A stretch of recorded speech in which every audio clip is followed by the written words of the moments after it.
Okay, folks, welcome to the Kevin Holly Show. How do I stop it?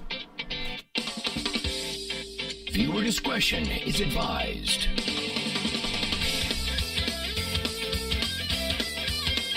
You are listening to the Kevin Holly Show. The Kevin Holly Show. The Kevin Holly Show. The Kevin Holly Show. The Kevin Holly.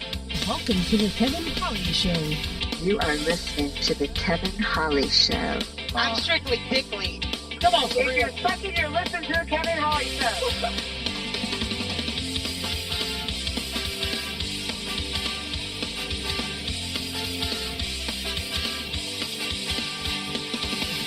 You are listening to the Kevin Holly Show. And Kevin Holly and everyone else. You're listening to the Kevin Holly Show. Why? Because your mother told you not to. Turn the freaking volume up, you monkey. You are listening to my best friend on the Kevin Holly Show. You are listening to the Kevin Holly Show. The thrill of victory and the agony of defeat. Oh! We need some milk.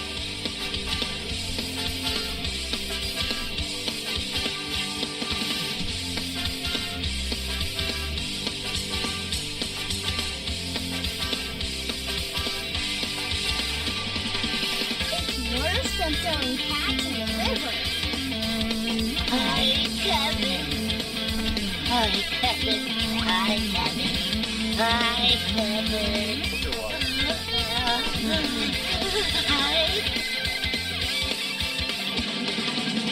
Come on, if you're sucking, you're listening to the Kevin Holly Show.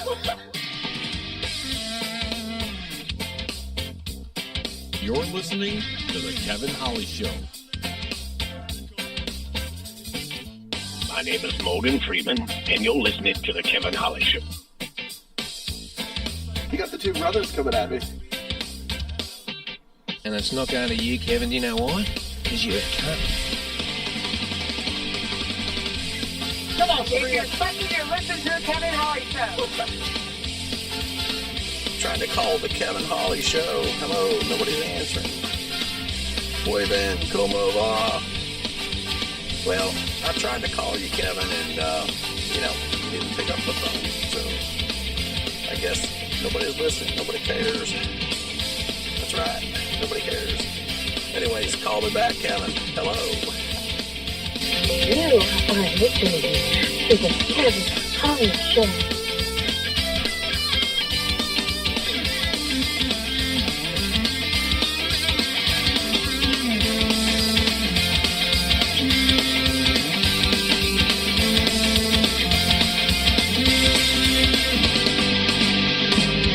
Come on, if you're sucking, you're listening to the Kevin Holly Show.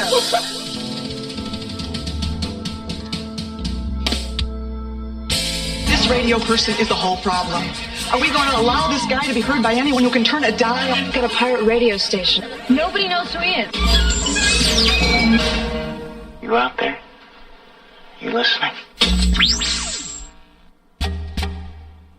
Hello, motherfucker.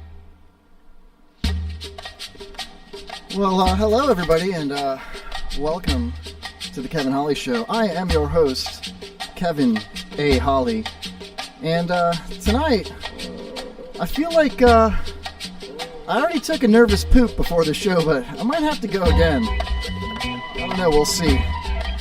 Don't leave me. Who the hell is that? Who's in here? What is that? Eddie Octopus is in the house. Oh man, Eddie Eight Arms. Oh man, it's going to be a great show. We've got Eddie Eight Arms in the house, sitting in as my guest co-host tonight. We are also patiently awaiting any word from stand-up comedian Donnie Stopa, scheduled to appear at some point tonight. I know he's got a long drive, so I don't know if he's on his way, if he's going to come in the second hour. Well, it's a surprise for everybody tonight. We'll see what happens. Also, if you're listening to us via the IRN Internet Radio Network, irnbroadcast.com, welcome, Lionel Nation listeners. Thanks for sticking around. I hope you enjoy the show. I know it's a lot different than Lionel Nation. We don't get quite as political. But you never know with 88 Arms, man. You never know. Also, stick around after the show at 11 p.m. tonight on the IRN for one of my favorites. You know him. Everyone loves him. The John LeBang Show, everybody. All you bangers out there. Also, what else is there? Oh, if you're listening on Spreaker or KevinHollyShow.com, check us out in the chat room. Join us in the chat room. Also, we'll be taking live calls all night tonight. Hotline 727-237-6010. Give us a call. And hit us up on Twitter at KevinHollyShow4. That's the number 4. So, that being said, welcome, 88 Arms, man. What's up, man? Can't believe I'm here at the Pentagon. The Pentagon. It is high security? Because we're on the 3rd floor? Is that what you call it? We're usually listening from the other side, so it's cool to be here. The other side? What do you mean? The other side of the mic, actually, the micro or the speaker. The speaker. I hear you. So, 88 Arms, a friend of mine and the show here. It's kind of cool. We've only done this a couple of times, and it'll be, 3 years in August that we've been doing this show. And only a couple of times that I can remember we've had a listener sit in with us, which is really cool. Eddie's got some pipes, so I'm hoping that maybe he'll break into song later. That'd be kind of cool, you know? Little AC/DC. Yeah, there you go. Anything you want, man. A little Frank Sinatra, I don't care. Whatever floats your boat, man. Welcome, Glick, to the chat room, The Glick Show, Saturday nights on Periscope. Check out what used to be called Vape and Chill, until he got busted for vaping somebody behind a dumpster. He vaped him from behind. It was weird, man. Welcome, Glick. He says, hello, Twat Waffles. Way to be original, Glick. You know, for Glick tonight, I'm going to hit the random button. Let's see what we got. The thrill of victory and the agony of defeat. That's appropriate. Are you sure that was random? Hey, no, there's a random button. I'll do it again. Here. He keeps kicking me in the dick. Why? Why does he keep kicking me in the dick? It's random, dude. I got a random soundboard going tonight. Actually, I have some new soundboards tonight that I'm going to break out throughout the show. I think it'll be a lot of fun. Got a lot of stuff to talk about. We're going to get into the news. We're going to play a little bit of the pyramid game. We'll probably wait on that and see if Donnie shows up. Maybe do that in the second hour. Also, we have a special surprise phone caller tonight, and Glick's probably thinking I'm talking about him, but I'm not. But Glick said he might call in the show tonight, so I think that'd be a special treat.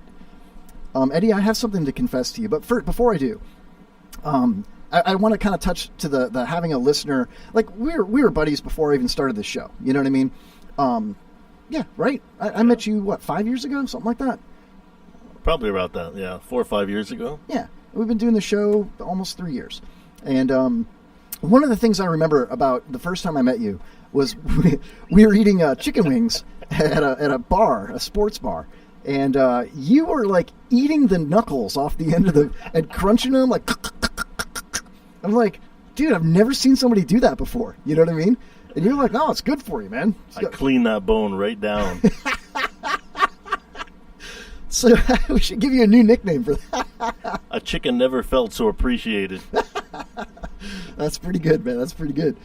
But yeah, so I tried doing that, and I'll tell you what, man, that's like my least favorite part, like the flats. You know, you got the drummies and you got the flats. And this dude's just gnawing on the flats, like, there was nothing left except for like the long, like the femur and tibula.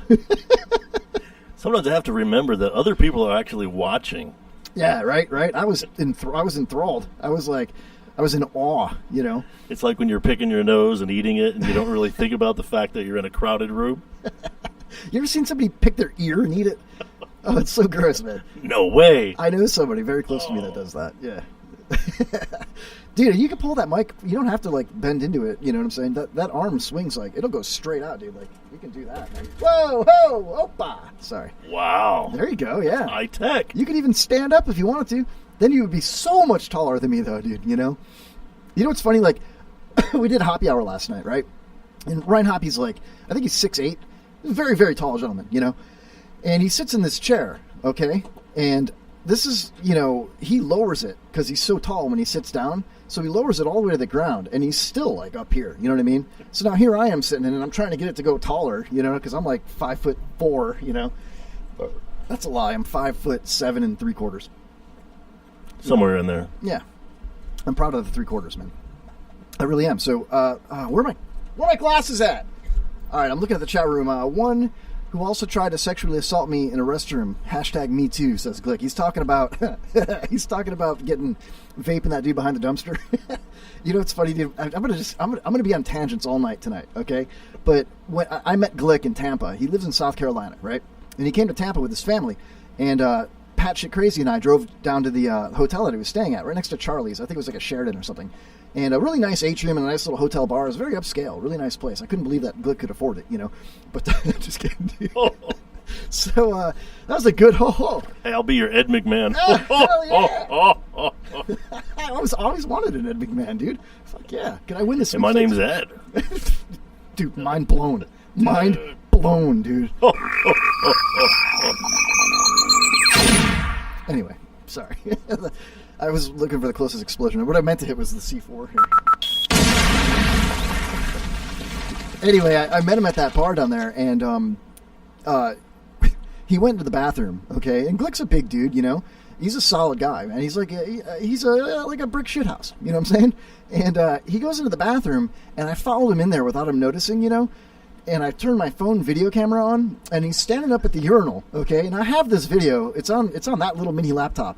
But I promised not to put it on the page, but I'm probably going to do it now because it's so funny, dude. He's standing at the urinal, and he's peeing. And I sneak around, and I let the door shut real quietly, you know, so he didn't even know I came in the bathroom. And he's just like, you know, just doing his thing, standing at the urinal, peeing. And I'm filming him, and he's like... He totally farted, man. And I started laughing so hard. And I'm like, I got it on video, dude. And you can totally hear it in the video. It's so goddamn funny, man. But, yeah, that's so he got in the whole #MeToo movement because of that. Talk about invading his personal space. Yeah. He said I Holly Weinsteined him, man, you know.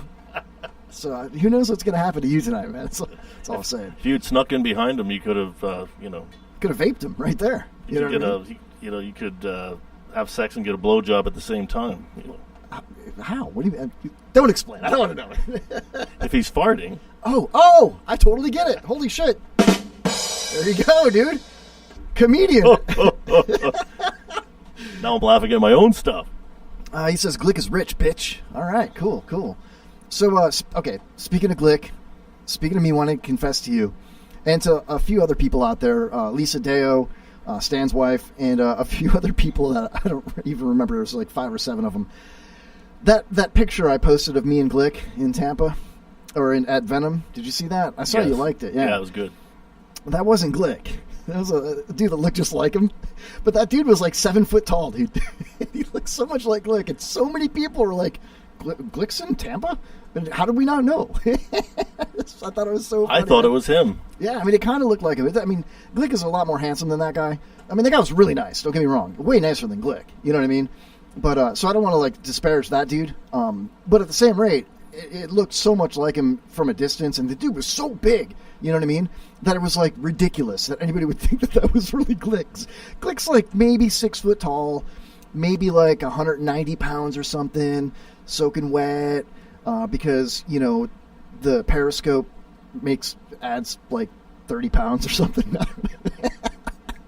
But, anyway, I tricked so many people with that, because I was, like, so honest about it, you know? I'm like, wow, thanks for taking the selfie with me in Tampa. It was a great time seeing you, dude, you know? So many people. Now I feel like such an ass. I feel so taken. Yeah, you know, I apologize for that, man. I should apologize for that. So you did sign the waiver tonight, right, Eddie? Yes, I did. Okay, so you can get tased, you can get mouse-trapped. All right, here we go. You thought I was pulling out the taser. It's my glasses.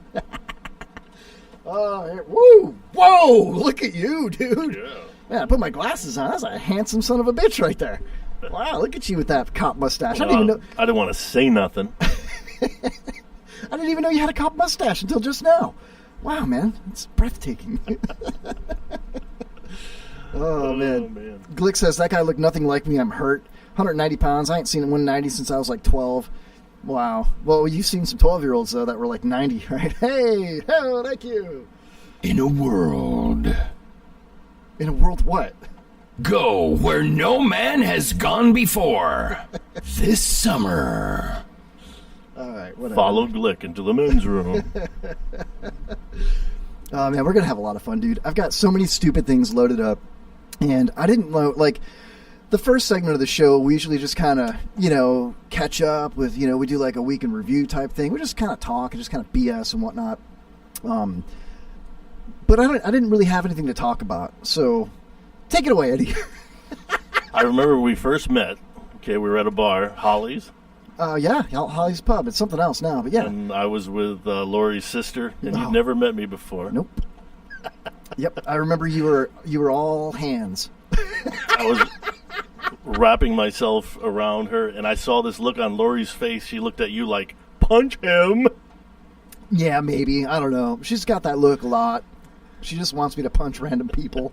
And I'm like, baby, I don't want to kill anybody, I mean, that guy looks like a real pussy. I'm just kidding. Well, I'm like, 164 pounds. So. Yeah. If you shave the mustache, you're like 159, dude. Actually, 287. Get out of town, really?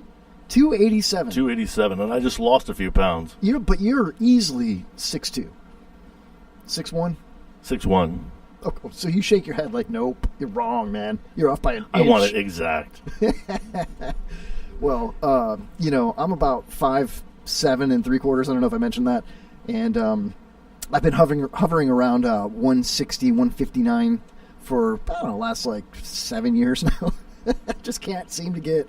But there's a couple times I got a little fat and I was like 162. When I was working out every day, I was a little over 160, but I was like, dude, my arms would fill up my sleeves, I haven't worked out in so long. When we first met, we were both buff. Yeah. I'm looking at you going, man, this dude is ripped. Yeah, no, not anymore. Yeah, Jaybird said I looked like a Syrian refugee back then, man, Dude, I was drinking protein shakes twice a day, go to the gym at least once a day, sometimes twice, and riding my bicycle through Starkey Park like 20 miles a day, every other day, getting cardio, staying thin. I still got my six-pack and the little arrow down below, but it's got a beer gut above it now. Yeah. So when I flex in the mirror, I have to lean back, and you can still see it all, but it's like you can poke at it, it's like, you know what I mean? My arrow kind of looks like a U-turn sign. No, U-turn. That's what I'm saying. No, U-turn. That's what that sign says. Wow. You see, I was reading it wrong all those years. Well, it is what it is, man. This is what happens when you poke my belly now. Oh, whoa. Sorry, I was just scrolling. That's all I was doing. I was scrolling. That sounds like something from The Walking Dead. I don't even watch that show, though. Oh, that's a great show. I mean, I've seen a couple of episodes, I guess, like a little bit, and I was like, it's all right. If you didn't watch it from the beginning, it's hard to even appreciate it. Kind of like Dexter. Dexter's like that.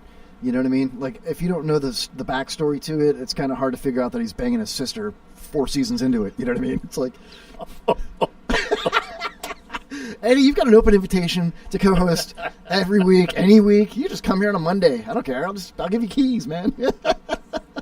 Am I going to win the publishing clearinghouse? Publishers clearinghouse? Can you get me in on that too? You're pretty close. I'll split it. I'll bring it up higher on the list. Yeah, that's what I'm talking about, man. Because it's a short list, right? I'm at the bottom. It is now. I am in control. So what's Glick saying in the chat room? Jesus Christ. So how many guys did you milk your daily protein shake from? Thank you, Glick. I'll give him one, man. That was good. That was pretty good. Just you, Glick. Hashtag me too. So last night, I sat in on Happy Hour again, right? And I want to share something with everybody that I did a couple of weeks ago when I had Raz call in and I did the show alone. And I since I didn't delete the show, but I made it unavailable for the public because I want to go through it and kind of edit it because I was drunk during that show. And I feel like I embarrassed myself. So I'm going to go back later and probably, edit it, and it'll be up again later on for all you rassholes out there. But there was one thing that I touched on, and this has to do with Happy Hour. Hold on a second here. Oh, it's right here. Cool. All right, so 3 weeks ago, Hoppy, host of the Happy Hour promotions for 102.5 The Bone, good friend of mine, he signed on another guy to be his co-host of Happy Hour. And the other guy's name is AJ, real nice guy, AJ Zavrilla. It's at PromoRed1025 or something like that on Twitter if you want to follow AJ. And AJ sat in last week with us on the Kevin Holly show. It was cool. He's a good dude, Very young. He's like 20, But that night for happy hour, he brought AJ, and he's like, AJ, I got this contract that you need to sign to be the official happy hour co-host. And AJ's like, all right. And Hoppy filmed it with his phone, and it was like a ribbon cutting ceremony, and AJ signed it, right? Well, they left it here, right? And I touched base on this contract during that show with Raz 2 weeks ago, but it's not available for download, so I doubt a lot of people heard it if they didn't hear it live. Well, in between then and now, they were talking about Happy Hour and AJ being the new co-host and about a contract on the Mike Calta show. And they saw pictures of Instagram, and I was in the pictures. And I got name dropped. It was really cool, They were like, who's that guy with the chiclets for a smile or something like that, It was good lighting, man, And they were like, so they called AJ, and he picked up the phone. He wasn't listening. He had no idea what they were talking about. And there's AJ live on the air on the Mike Calta show. It was the 17th biggest market in the country, the #1 rated morning show in the state. It's badass, right? And there's AJ talking about it. Yeah, I signed a contract. And that guy's Kevin Hawley, the Kevin Hawley Show studios in the Dump Tower. And it was fun. It was cool. They did like 10 minutes. They were talking to him about it, right? So then they asked about his contract, and they thought it was funny, right? So long story short, Eddie, I texted Hoppy because my buddy Mike Tyree from Open Mic Live, he had texted Stan, and Stan texted me. Said, dude, they just talked about you in the studio and Happy Hour on the Calta show. And I was like, no crap. So I went to the archives, and I was able to listen to it a few hours later, and I texted Hoppy, and I was like, dude, they were talking about us. And he's like, yeah, I heard. And he texted me back, and he's like, I knew that contract would be cool, something like that. So I have this contract in my hand right here. And AJ was like, dude, they want the contract. They want to see it. And I was like, take it, bro. It's yours. He left it, right? They were here last night. They left it again. 3 opportunities they've had to take this contract. And I'm going to break it exclusively right now on the Kevin Hawley Show. And if anybody from the Bone wants a copy of this contract, I'd be more than happy to supply it to you. I even took a picture of it. I could text it, message it to you, whatever. But for those listening live, this is a contract. Eddie, you can verify it for me. Okay, see that? Yes. It witnessed says, and everything. Yeah. Well, but get this, dude. It's a client contract, and it says, I/we, the above named clients, request an inspection of the inspection address noted above. It's a stock builder's inspection contract that he just pulled off the internet, right? And it says, I'm going to read this verbatim. It says, the inspection is to be performed by blank, the below noted inspector's inspection firm in accordance with industry accepted standards of practice. It is important for the clients to understand the inspection report is based on a limited visual inspection of the readily accessible aspects of the building, right? And it goes on, legalities. And then it says, we have read, understood, and accept the terms and conditions as outlined in the page opposite this contract entitled, What You Should Expect from Your Inspection. And he signs it, Albert Zafrilla, right, AJ, and it says witness, and the witness's name, go ahead and read that. What's the witness's name? I'll let you read it so we all know it's authentic. God. Dick Savage. And what a signature. Who the hell is Dick Savage, man?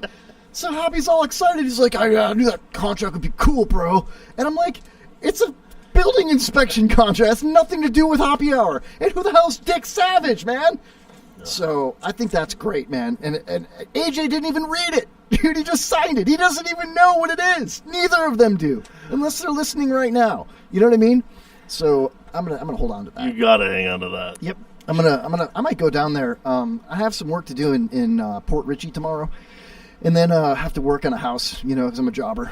And but then I might drive down to St. Pete, see if I can hook up with one of the guys down there, and possibly hand deliver that contract to whoever it might be, because I think Calta's doing his show. They're flip flopping it because tonight is a Foo Fighters concert, so that whole show that's normally on in the morning from 6 to 10. They're going to be at this show, so they flipped with Drew Garabo. So Garabo's doing the morning show, and Calta's crew is doing the afternoon show because of the the sleep time differentiation and all that stuff. So if I get down there after like say 3 o'clock or something, I might be able to hand deliver it, man. It'd be so cool. And they'll be like, "Get out of here, you suck!" Yeah, we would encourage everybody to reread their personal contract that they've signed. Yeah, man. You think about it, man. They'd be like, don't let him in through security. I'd be in the parking lot, like, handing it through my window, like, here's your contract. I love you guys. Thanks. Anyway, I thought that was great, man. You know, you got to keep a picture of it for your site. Yeah. Right. I do have one, but I'm not gonna blast it out there. I mean, I'll deliver it to a live terrestrial radio FM broadcasting, show. That'd be great. But I'm not gonna just pimp it out on Twitter. You know what I mean? I think that would be the cheap way. You know what I mean? I think everyone deserves the duly allotted credit that goes along with that. Like AJ should be credited for not reading it. Maybe I'll meet Dick Savage. You know what I mean? That's MEAT, Eddie. Sounds like you got a good chance of that. Does he exist? I don't know, man. He's probably here now. Maybe, I don't know. Maybe it's Savage Dick. Dude, mark the tape. I'm going back, and I'm just going to have to put that on a button. Just use Savage Dick. Savage Dick. Savage. Speaking of buttons, man, I made this one of Pop's a while back. Here, ready? I love this, dude. Clitoris. Clitoris. Clitoris. I just think that's so funny, dude. That I forget exactly how that came to fruition, but Pop's just like, that was like a word we were talking about, and he just mentioned it out of nowhere while we were in the middle of conversation with somebody else, and I had to go back and grab it. That word brings the greatest embarrassment to me because I was hanging out with a bunch of my friends. I was probably like 20 years old, and we're talking about the Eagles song where it says, warm smell of colitis, Hotel California. Yeah. Sing it. How's that part go? Warm smell of colitis. So I said to them, of course, you guys know what colitis is, right? And they're like, and these guys are all from out west. So they're like, yeah, we know what it is. And I said, I can't even believe they put that on the radio. And they're like, well, why not? And I said, well, colitis, man. Colitis, girl, colitis. They're like, dude, colitis is a plant. Warm smell. You're thinking of clitoris. Rising up through the air. Is that how it goes? Something like that. So I just published one of my most embarrassing moments. Yeah. It's do you want to sign a contract? I'll sign that one. Another witness. I should have everybody sign it as a witness from now on. Fuck it, let's all sign it, dude. I don't want to deface their property. It's not mine. I mean, technically it is because it's been left here 3 times. It's been donated to the studio, man. I mean, I officially claim it as my property. There. Welcome, Nitwit TV, Kirk, into the chat room. He says, thank God the echo is still there. I have a feeling he's trolling me. And Cricket's on the Pop soundbite. Thank you, Glick. Which one? Taurus. That one. Oh, okay. Oh, man. Anyway. Now that Nitwit's here, is it time for a break? Anyway, there's so many things that we should get into, Eddie, and one of them is, what the hell was that? What? Why? Okay, cool. My new favorite beer. Oh, yeah. Tell us about that. Oh, man. I'm telling you what. I could not believe it. I walked into Circle K, into the big freezer room, and everything's $15, $16 for half a case. And I see this beer I've never seen before, which is, what is that? Golden. I got one right here. Yingling something. Yeah. It's Yingling Golden. Let me get it. I think it's Golden Clitoris. Golden Clitoris. That sounds delicious. There, we got an empty one here. What is that? Okay. Oh, it's not empty. Here we go. This is it. No, it's not empty. It's a little bit in there. It's a new brew. Okay, so it's the Golden Pilsner.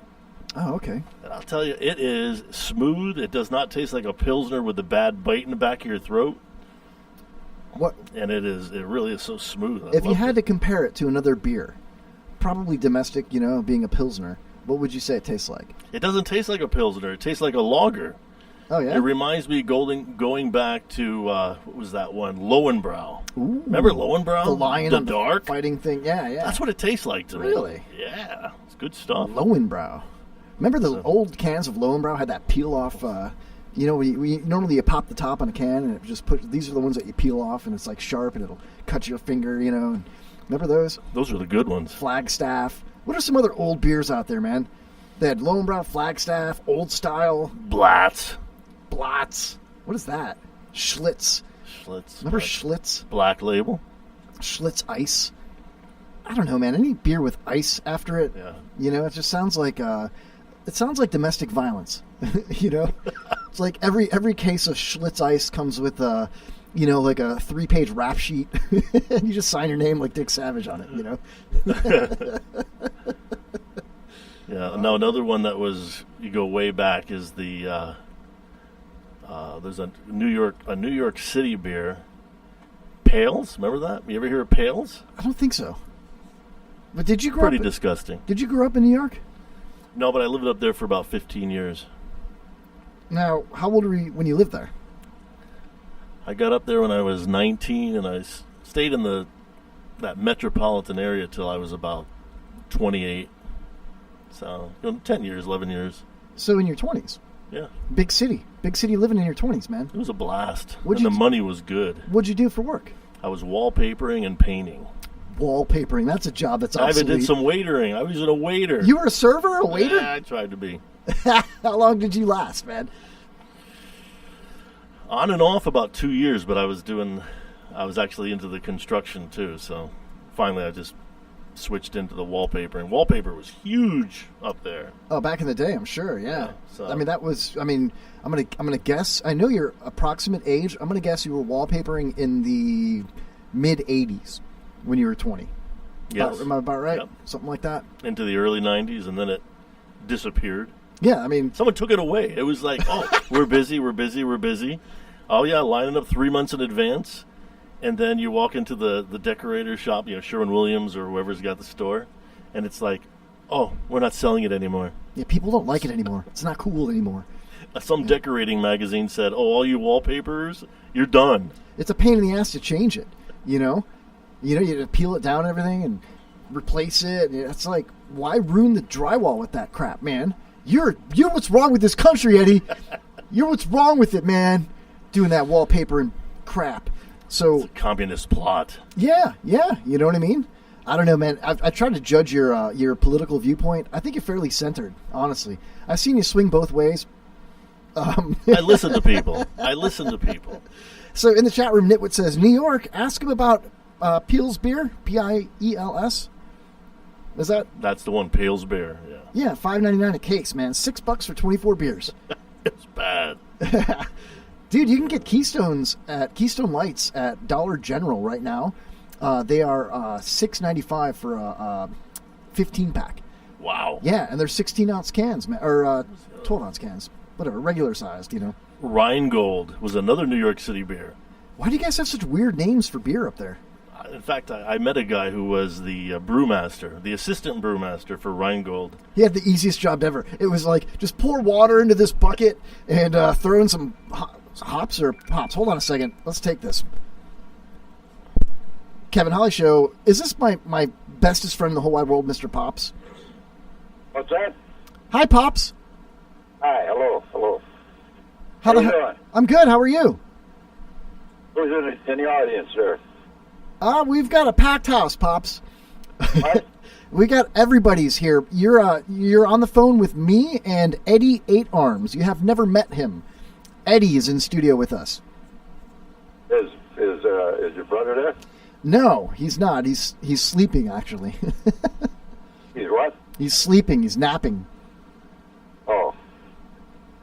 Okay, well, anyhow, I have a question that I want to throw out to your audience and have them think about it. And before, I don't know, it's not something that they can give it a half an hour's thought and come up with a real legitimate answer, you know? Okay. It's an opinion question, and you guys can hash around the possibility. There's so many things, you know, how old. I'll tell you the question, and I'll talk a little bit about it, and then I want you to see, and then I'll call next week and see what your audience can come up with. Okay? Okay, lay it on me, Pops. The question is, two couples, naturally, in high school, a boy and a girl, right? Okay, they both couples get pregnant. So they've got the option of getting married, having an abortion, or adopting a kid, right?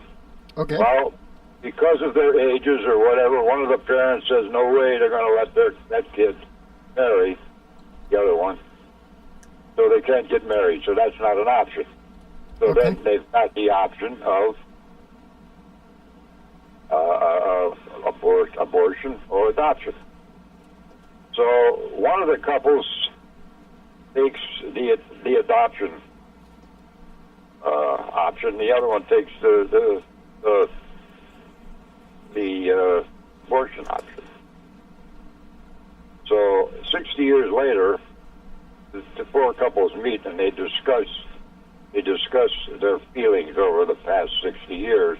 It's how they feel about, number one, having adopted their kid out or aborting their kid. Thinking it was you or you were in one of those couples, which would you prefer to be, or which, if you were in a situation today, knowing what you know, what would you do? Abort or adopt? You know? Yeah, abort or give up for adoption. That's the question. What's that? Abortion or adoption? Abortion or adoption, yeah. And then the idea of I think that I don't know that you have that many women in your audience, but the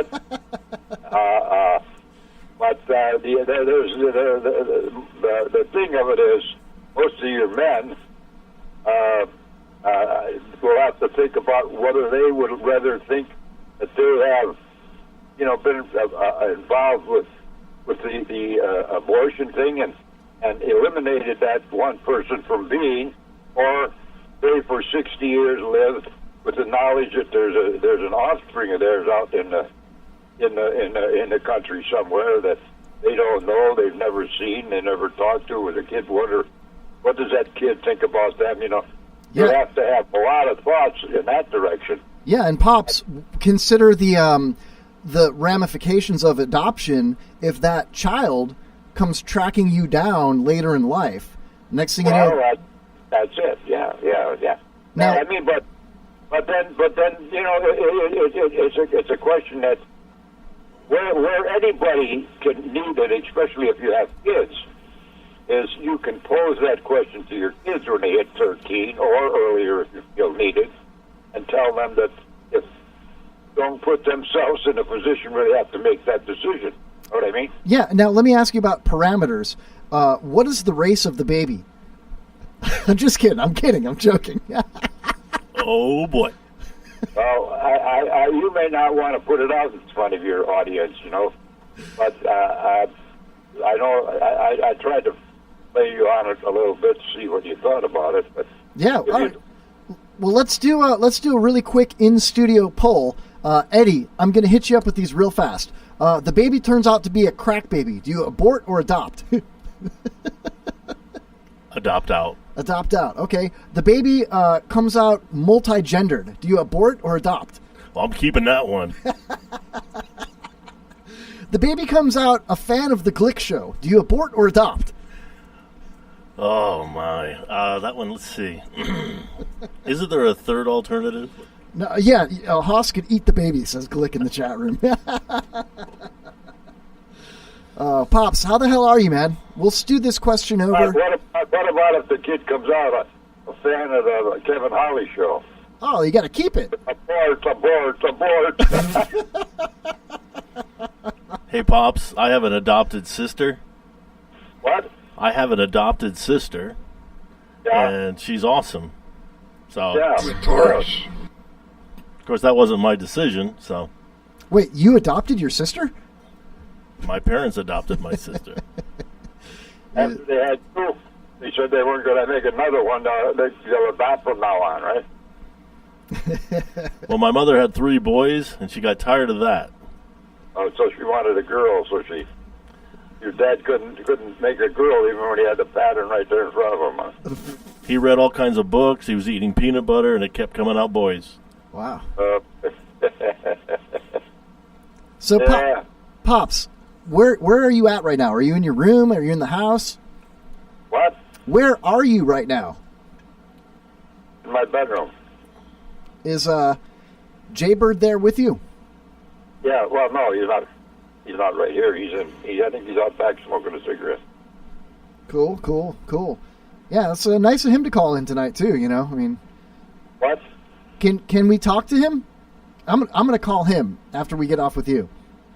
Yeah, okay, call him. Cool. All right, so listen, Pops, here's what we're going to do.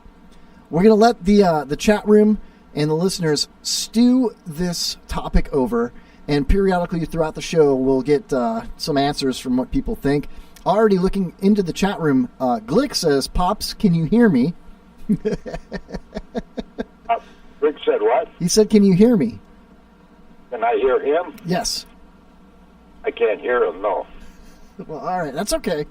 Nitwit says, if it's a crack baby, dumpster.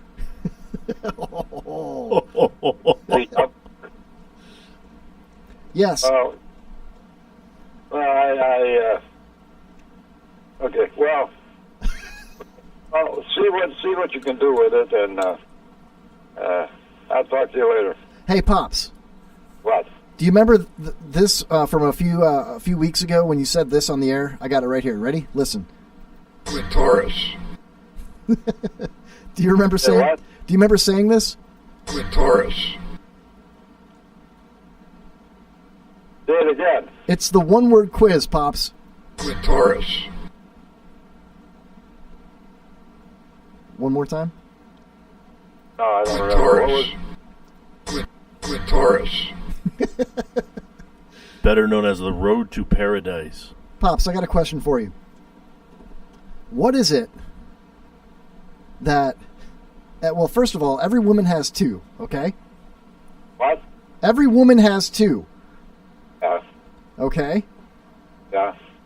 And give me a clue. The first clue is it's on the left side. Okay?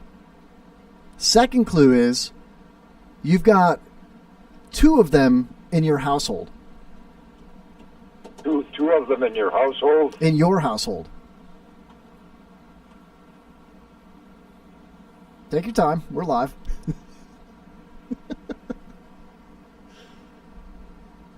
Every woman has two in your household. Yes. There's two in your household. Every woman has two.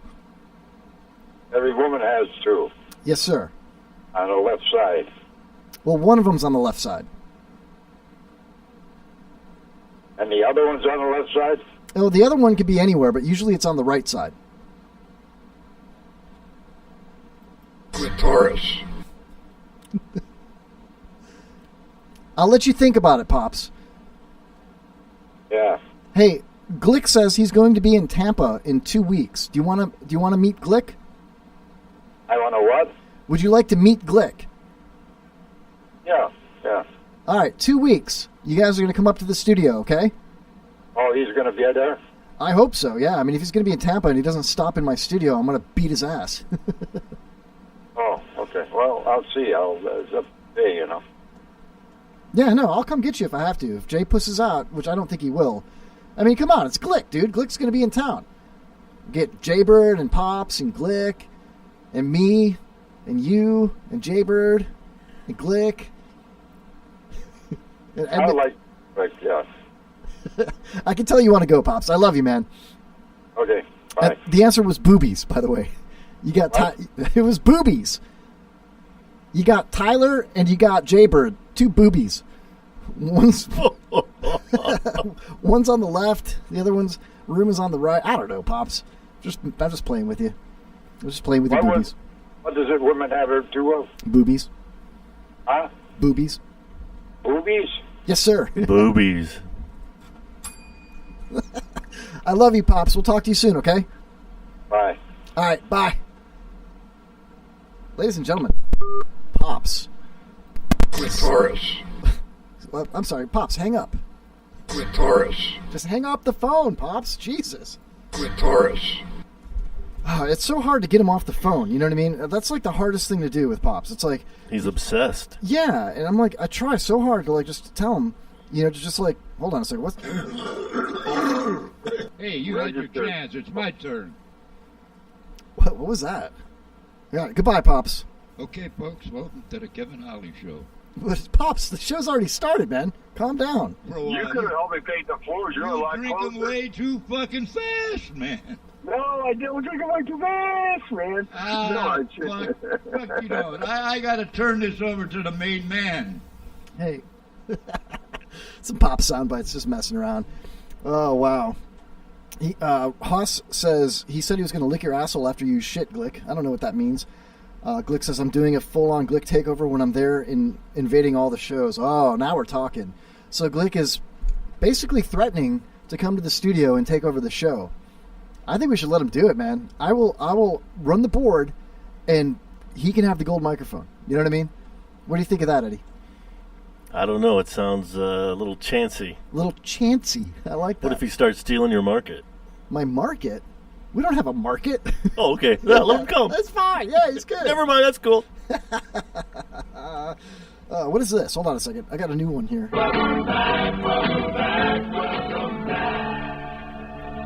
Okay, anyway.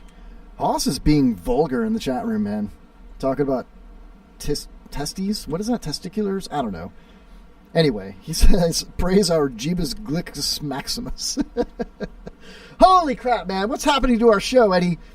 Pops just bring the ship down to a screeching halt. To an all-time low. An all-time low. That's because he's only 3.5 feet tall in his wheelchair, man. What? I'm just playing. He knows. Thank you. Anyway, so abort or adopt. I think the name Adoption Option would be a really good punk band name. You know, Adoption Option, man. I once saw a band play at Jilly's on Main Street. It was Battle of the Bands. It was like 20 years ago. Yeah. And the band was called Sloppy Joe Mama and the Crustaceans. And they got up on stage, and their first song was called, they're like, all right, man, we're going to play our first song. It's called Abort the Evil Fetus. And it was just like, abort the evil fetus. And they shut the lights on. They turned the lights on, and they're like, they cut them off. They like unplugged them, you know, and they're like, you guys are done. You know, you aren't winning shit tonight. It's a little too hardcore for Jilly's, man. Usually we're not able to understand these songs. Yeah, you know, but and this one we can actually understand. Turn it off. And identify with here, you know. I mean, it is Newport Richie, after all, you know. Live from the Dump Tower, baby. What are you going to do? What are you going to do?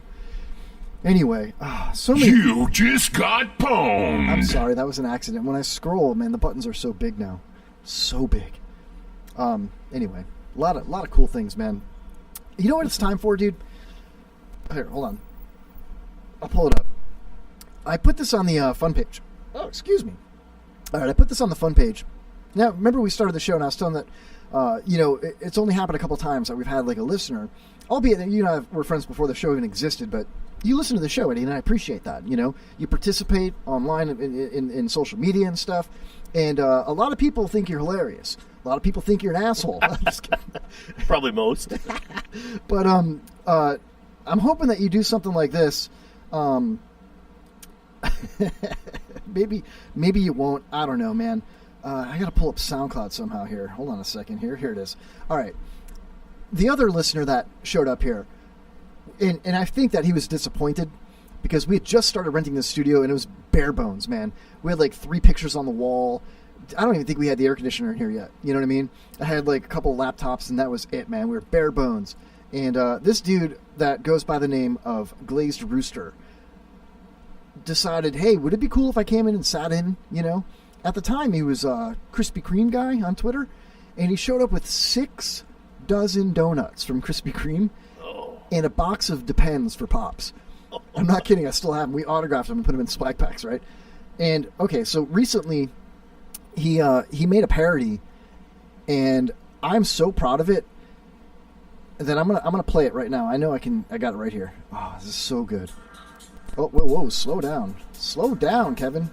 All right. Let me turn up the juice a little bit here so you guys can hear it. There we go. There it is. All right, this is a song from Glazed Rooster called "Can't Stop Kevin." Here we go.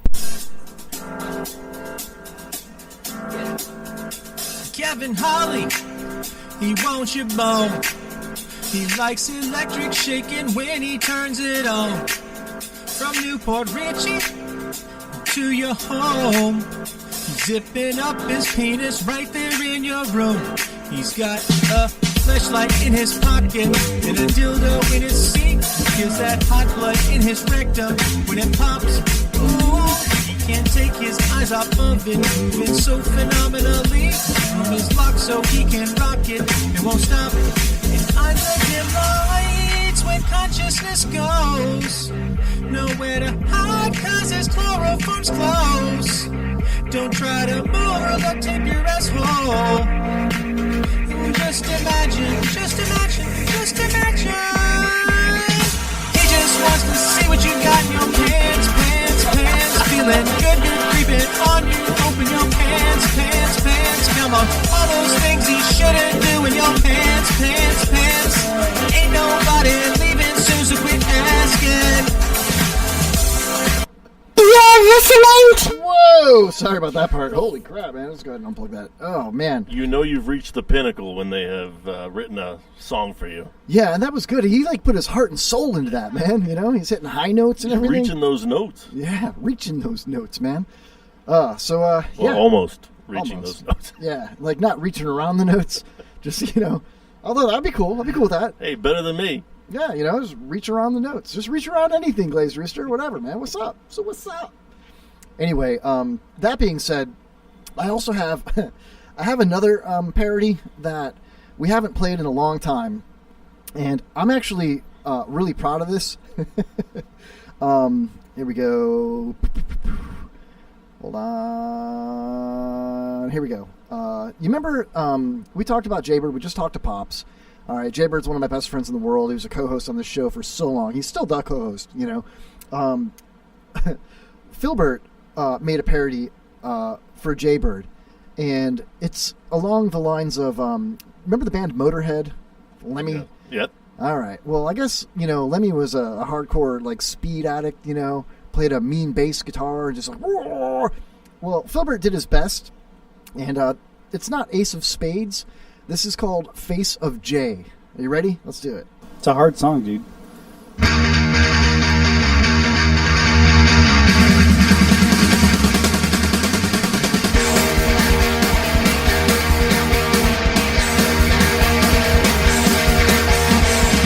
Like man tape, I tell you I'm your man. You win some, lose some, it's not a game to me.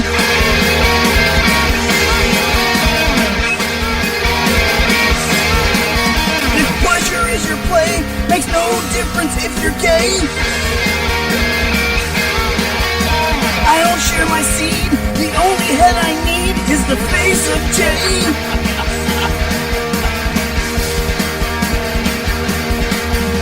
Aiming for the chubby one, dancing with his butthole, going for his anal flow, it's all the same to me.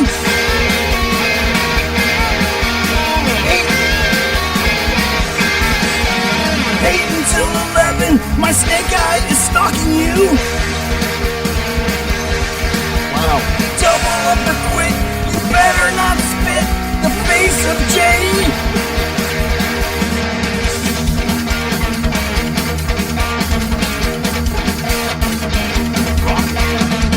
He likes his booze, vodka's what he'll choose, but that's the way I like him, baby. I wanna fuck Jay forever. Wow. And don't forget Kevin.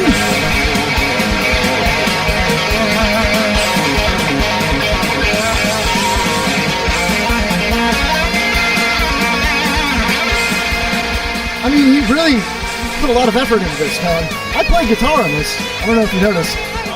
Yeah. Killed. Thank you. Yeah. Oh, there we go. Big finish. Right on your face, Jay. Pushing up the ante, I know you see me coming. Freedom and weak, I'm on your face again.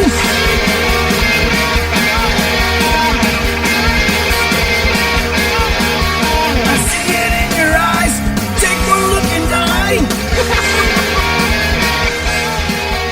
The only thing you'll see, you know it's gonna be the face of Jay. The face of Jay.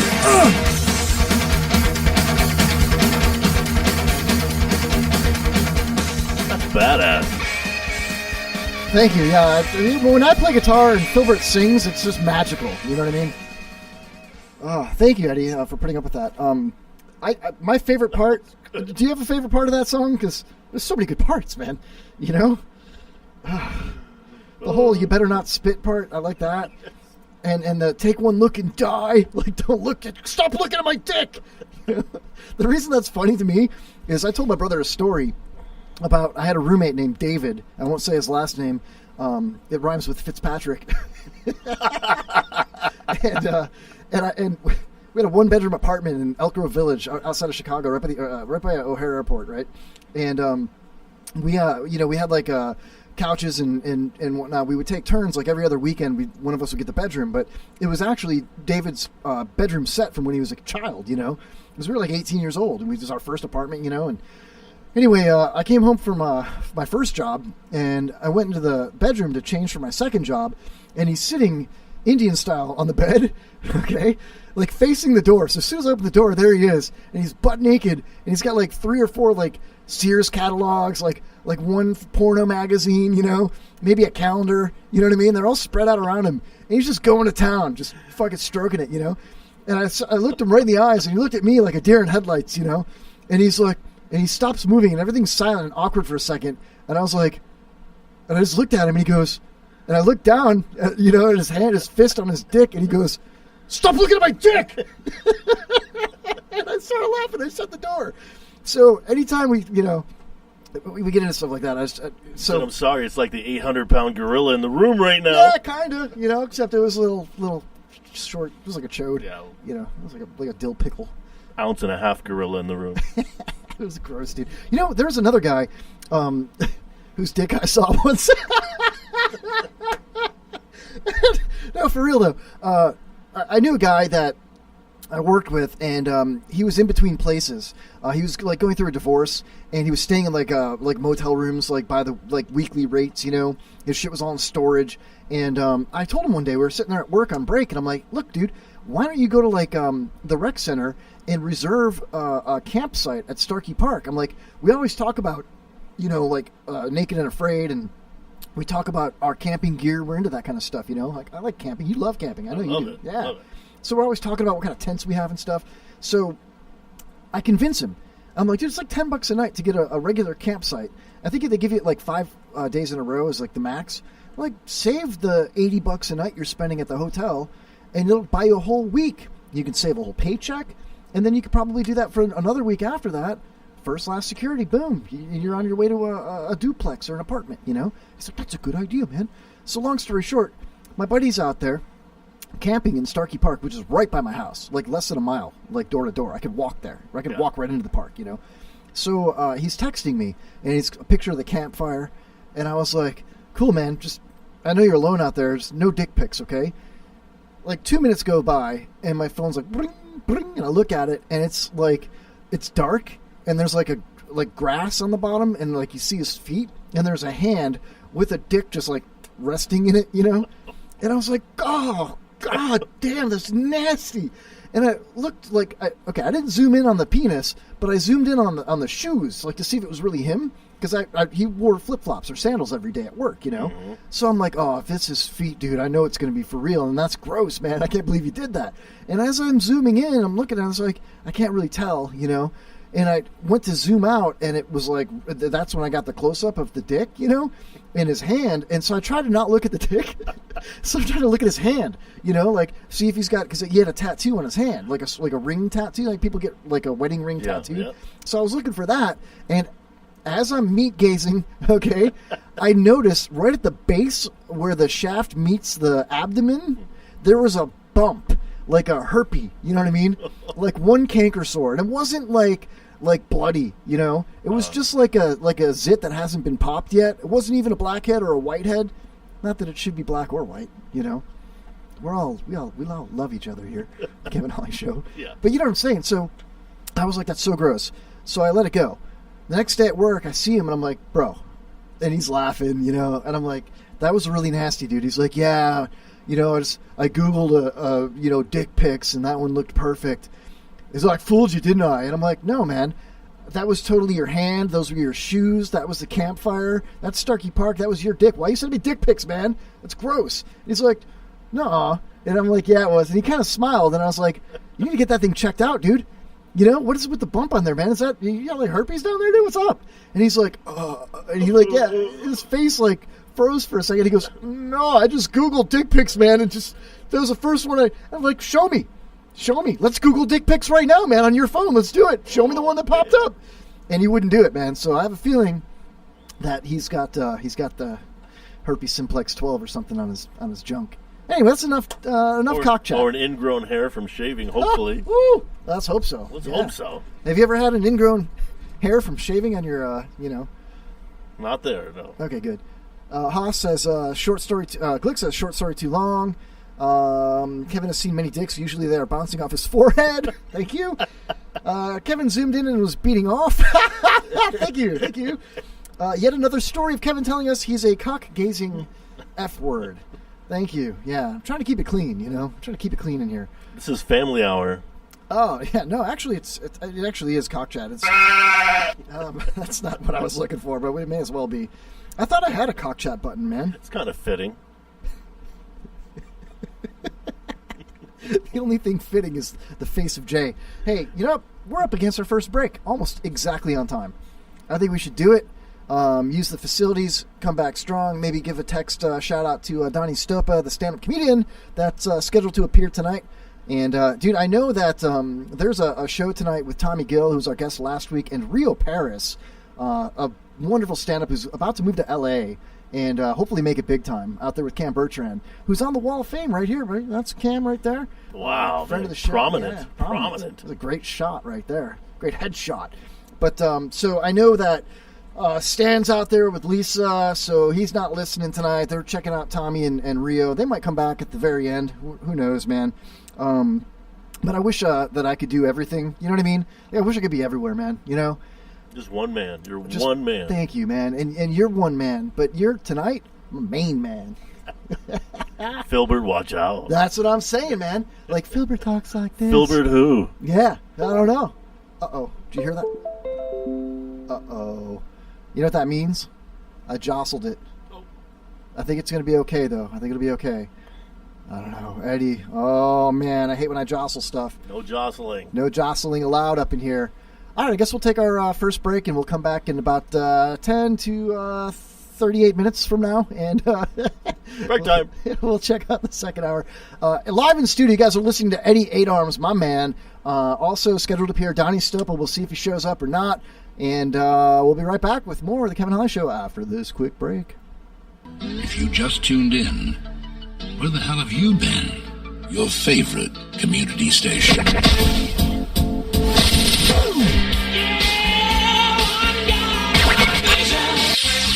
Just do it in the morning. Just do it any time of day. Anyone can do it. Just go ahead and do it. Make someone smile and make their day. The Superstation. Broadcasting across the Wigan Borough, online and all around the world. This is WBR-FM, your 24-hour music station.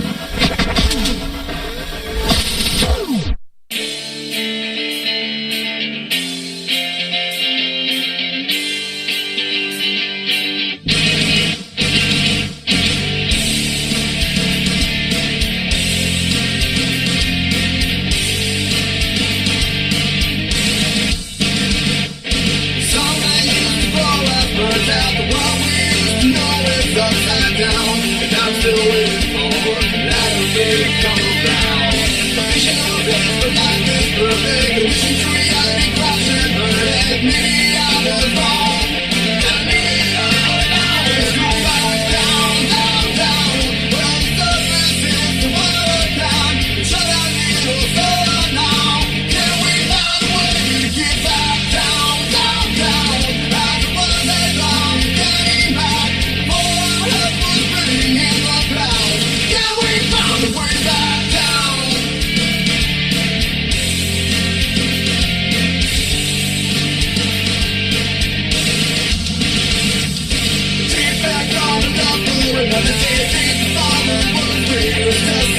the doors of my heart been tilted away. Time by time, but it seemed all up and on this. That one time, maybe I was wrong. And I knew it all along. It's no back down, down, down. Well, the surface is the water down. Shut a little solar now. Can we find a way to get back down, down, down? And it wasn't long to getting back. All our heads was spinning in the ground. Can we find a way back down? Down, down, down, down, down, down.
For the best in music and entertainment, keep it right here. Actually, Captain, this species obviously emanates from a superior race of DJs.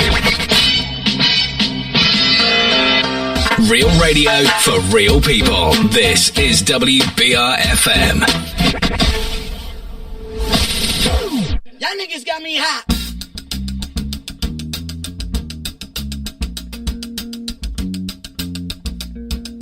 If you know this shit, sing along. Niggas got me hot.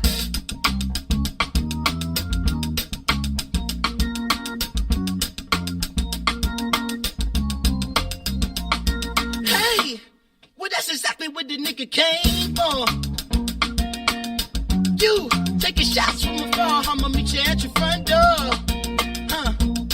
So hard to be doing what you really meant for, beauty. But don't I make it look easy? Don't I make it look good?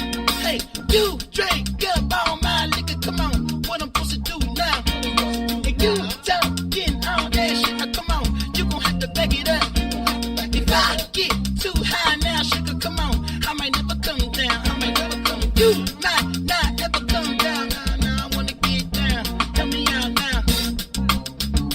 Nah, I wanna get down, help me out now. You might not ever come down, nah, I wanna get down.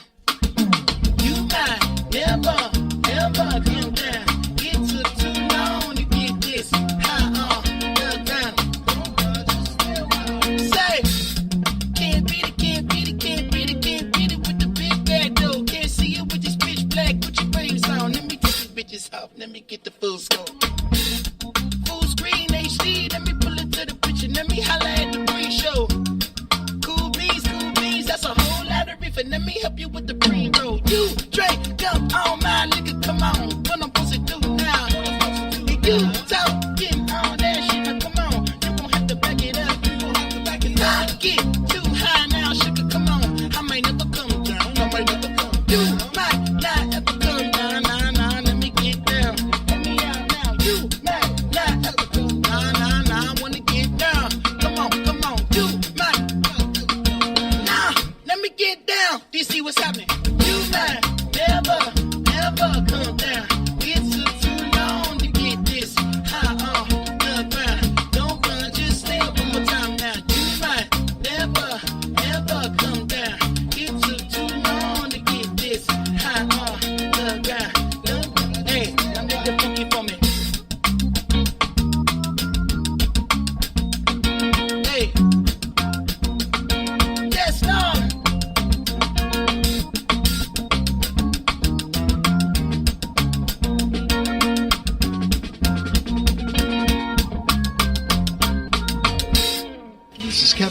host of The Kevin Holly Show on the IRN Internet Radio Network. I've got 2 Chihuahuas. I love women.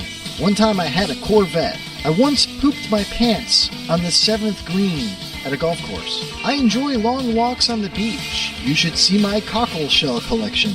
You are listening to the IRN Internet Radio Network. I have very impressive cockle shells.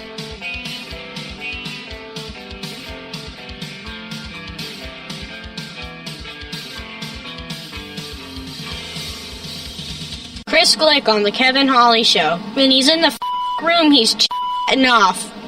All veils and misty, streets are blue. Almond looks that chill divine.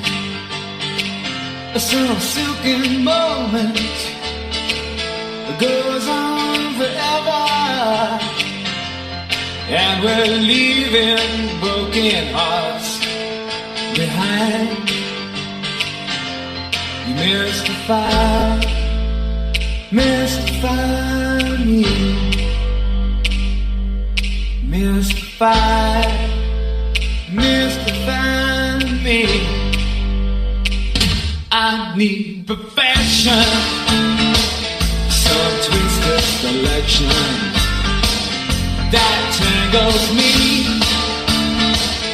to keep me alive. In all that exists, when none has your beauty, I see your face, and I will survive. Mystify me,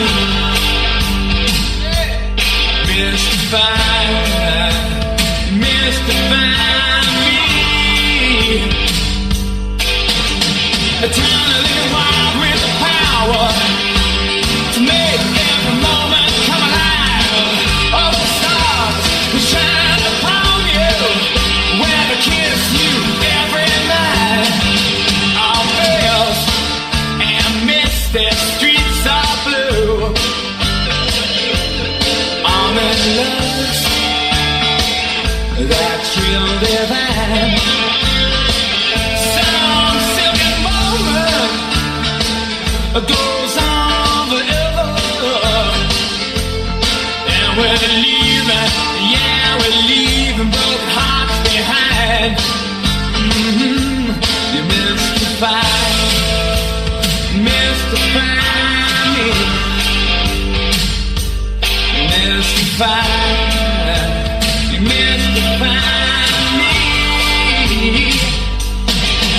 You're eternally wild with the power to make every moment come alive.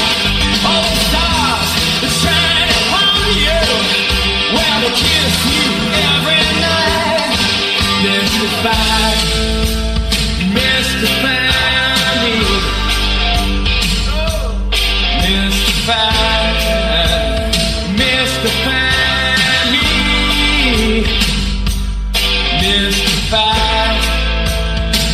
mystify me.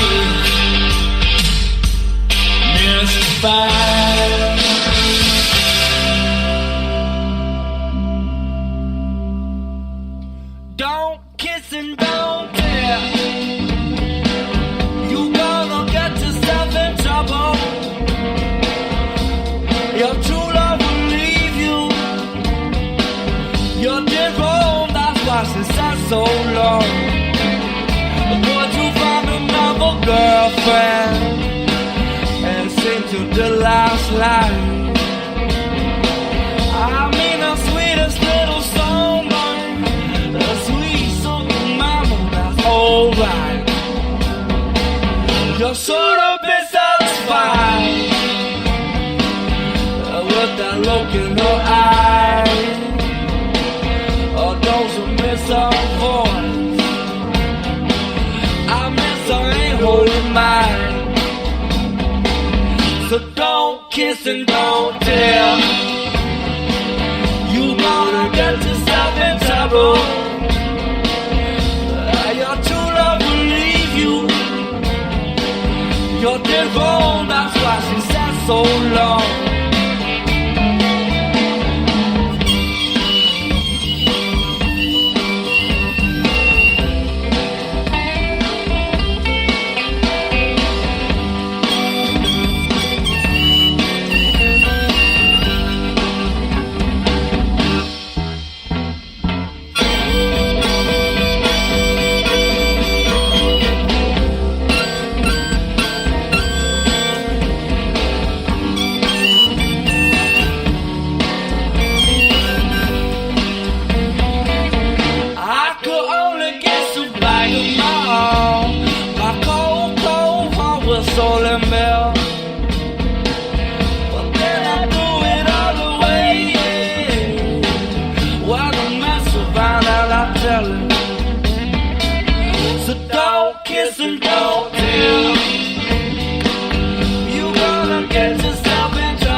Was all alone, but she could tell by the moon, and she won't by soul. No, no, no, no.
I'll never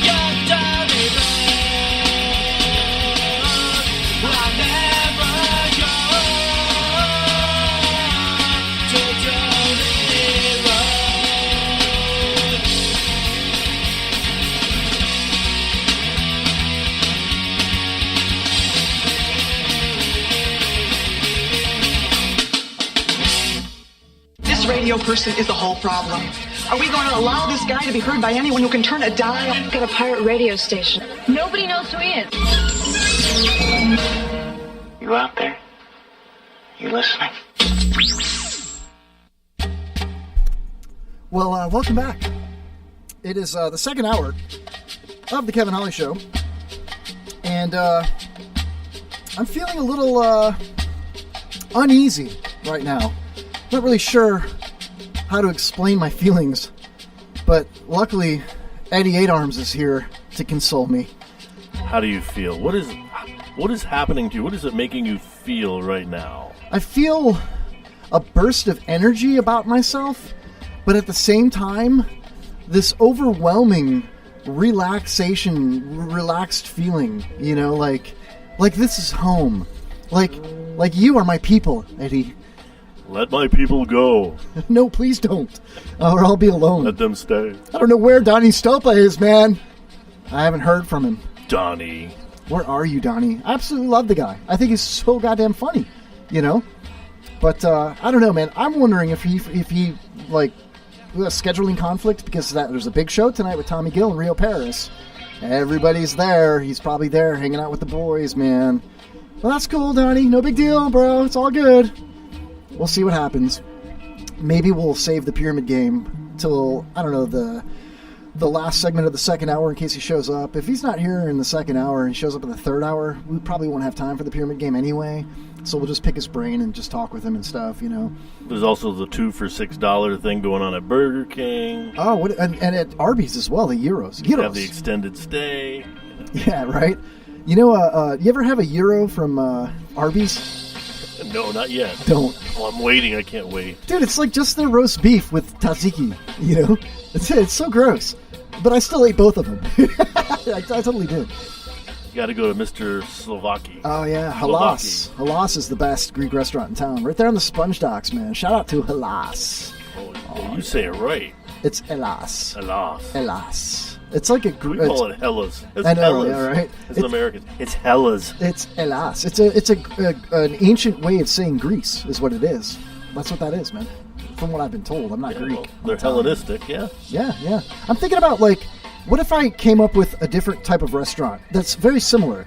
Like, instead of... Okay, it's kind of like... Did I do this on... Okay, it's kind of like Halas, but it's on the other side of the pond. If you think of the Mediterranean, you know, you think of Turkey, you know, or Egypt, or what are the other countries on that same body of water? Italy, right? Cyprus. What is the other one? The Albanians. Albanians over Albania? there. Yeah. Thank you.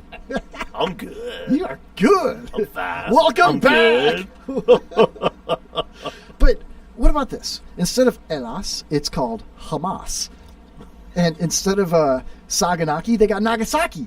You know, and they don't let it with a lighter, you know, the cheese, a flaming cheese. Instead, they have like a plunger, like boom, you know, right? And you know, like remember the Coyote Ugly, the bar where they would dance on the bar like every couple of hours. Oh yes. Well, instead of dancing on the bar or breaking plates on the ground, right at Hamas, they at 2:00 and 6:00. They all kneel to the west and pray, or east, or I don't know, one of those two. And instead of going "Opa," they go. What do you think? Yeah? I think that's the women when the men come home from war. Let's hope so. Boy, that draws the men in. Yeah. Wow, I can't wait to go there. Yeah, oh, baby, your mustache is really tickling my taint right now. That sounds hot. Never messed with a scorned woman, Eddie.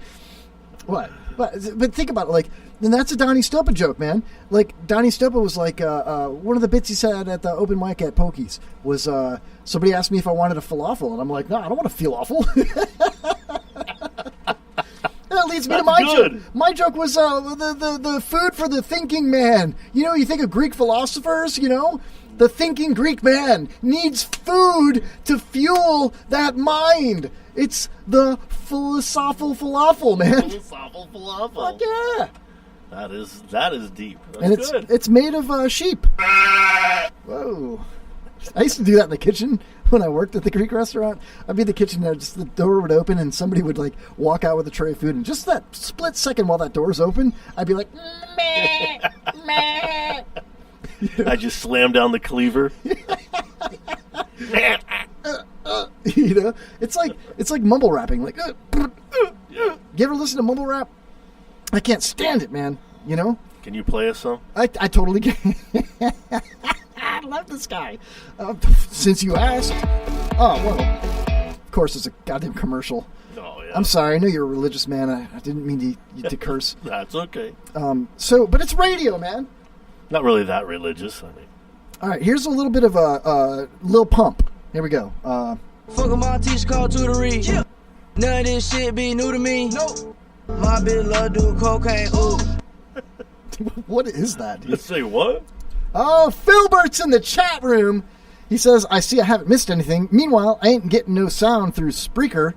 Now it's working. Crap show. You're a crap host. Fuck you, Filbert. Where the hell are you? It's because you're not here. If you were here, it'd be better. Yeah. Me and my grandma take meds. Ooh. Fuck your airline, fuck your company. Fuck it. Bust some red bottles, cause hella G's. I don't know, man. Yeah, eek, eek, eek, eek. Echo the Dolphin rap. That's like a inside. Okay, all right. So check it out, dude. One of my favorite things, and I'm going to do it again. And I don't care who you are. Ooh. Eddie, I know you've listened to the show a bazillion times, and I want you to experience this real time. This is Cameo singing a song called Candy. There we go. Tell me this isn't the coolest thing you've ever seen, dude. It's just like hot 80s chicks in mini skirts. Look at that codpiece, man. Did you ever have a codpiece in the 80s? No. It's like that. It's that hard shell, like. It's like C-3PO. Yeah, it's like wearing a cup, you know. Look at this guy. Jesus.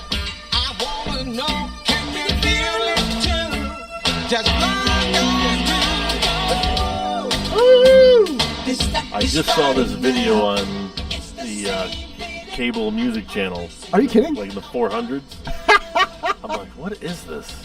So you've seen it, dude. I did it recently. My favorite part's towards the end when he starts throwing candy out of his jacket. Check this out, dude. It's right after this little solo here. Man, you got a sax player, you got a guitar player. Got a Gumby haircut. That's called a kid and play. Oh. Kid and play. Oh, so good. I love his voice, man. Can you do Candy voice? That is a little bit out of my range. Look at him throwing candy out. Sounds like Steve Harvey singing. Have you seen the picture of Steve Harvey without eyebrows? No. Oh, you gotta look that up, dude. It's ridiculous. Anyway, man. So, Candy. Filbert says Cameo again. Kevin is so fucking gay. Thank you, Glick. I appreciate that. Strawberry, banana, raspberry. Ow. This song reminds me of when I was a kid because my dad used to always tell me never get in a car with a stranger unless he offers you candy. Yeah, there you go. He's like, hey, gotta help me find my puppy dog, man. I got these dog biscuits. Just hang out the side window of my van, shake them biscuits, they'll come running. Yeah. Yeah, fuck yeah, let's do it. Oh, man. I was at, remember the Chasco, Pasco, Fiasco? Yes. Yeah, you know what I'm talking about. Oh, yeah. Down there at the Pithala-Chascody River. You said it. Wow. That's what I do, bro. Thank you. I try to stay sober tonight for the show. He's relevant. He's sober. Oh, relevant. Thank you. I love this guy. Filbert, you're out, dude. You're fired. I fired him last week. I love it. Oh, my God. So, I was at Chasco, Fiasco, like 2 years ago is what it was. I go every year. Dude, nothing is cooler. Who doesn't? When you're walking through Sims Park with a beer in your hand, a $5 beer, a cigar, there's country music playing. I saw Randy Houser play there, dude. It was like AC/DC. They were so goddamn good, dude. But while we were there, they had a sign that said Kid Zone, and they had the bouncy houses. But the sign for Kid Zone with the arrow was pointing at their van. and the sliding door was open, and it said Kid Zone. Right in the van, dude. It's like, yeah, that's a great thing, man. Some guy named Chester waiting inside the van. Chester the molester. Oh, yeah. Here, children, come on. Come on, children, I have stuff for you. Hold on, I gotta rehire Filbert. Nitwit says if Filbert's fired, he's out. I can't let Nitwit go, man. Nitwit's one of my favorite people. You know what I mean? I can't wait to meet the guy in person. And some point in my life, I'm sure I will. Nitwit.tv, ladies and gentlemen. Check that out on Thursday nights, 9-ish. 9-ish. After open mic. Excuse me. After open mic live. 9-ish. It sounds like something that's trending. Yeah, 9-ish. It's trending. It's definitely trending. No, man, Kirk and Lacey, did I say and Lacey? His wife is a flat earther. I don't know what that's all about. You know what I mean? She thinks the earth is flat, maybe? I don't know. I mean, okay, bro, if the earth is flat, how come nobody's fallen off the edge yet? Well, I've seen some of the recent editorials about that and some of these documentaries, and if you watch it long enough, a couple of beers, you're like, you know what, I think you're right. We're at the bottom of the universe. That's why we don't fall off. You know? If it was round and they poured water, it would all run to the bottom and pour off, but it doesn't. It stays on it because we're flat. My older sister's a flat earther. No, wait a minute. She's just flat. No, I've seen her. She's not. Oh. Eddie 8 Arms trying to hug on my sister. My sister is beautiful, though. You know what I mean? I mean, she really is. It is. You know, it is what it is, man. So, okay. I wonder if we should just get into the pyramid game, or if we should wait a little while longer. You know what we could do instead? We could play a different game. What's the other game? I've got a new game that I haven't broke out yet. Is it the one where we taste the water and guess who made it? Is it Yes. Zephyr Hills? Or is... Taste my water, bro. Is it raining? All right. Look, I opened up the sealed package. Oh, boy. All right. This is a new game. I hope we have some kind of new game music for it. Let's see what we got here. We got... we got a new game on the Kevin Holly Show, everybody. It is called... Fast 5. All right, dude. Here we go. Dun, dun, dun, dun. All right, you get this green one. It's perfect for you. I have not looked. I pulled these out of the bag. These are all brand new. I'll go ahead and quiz you first.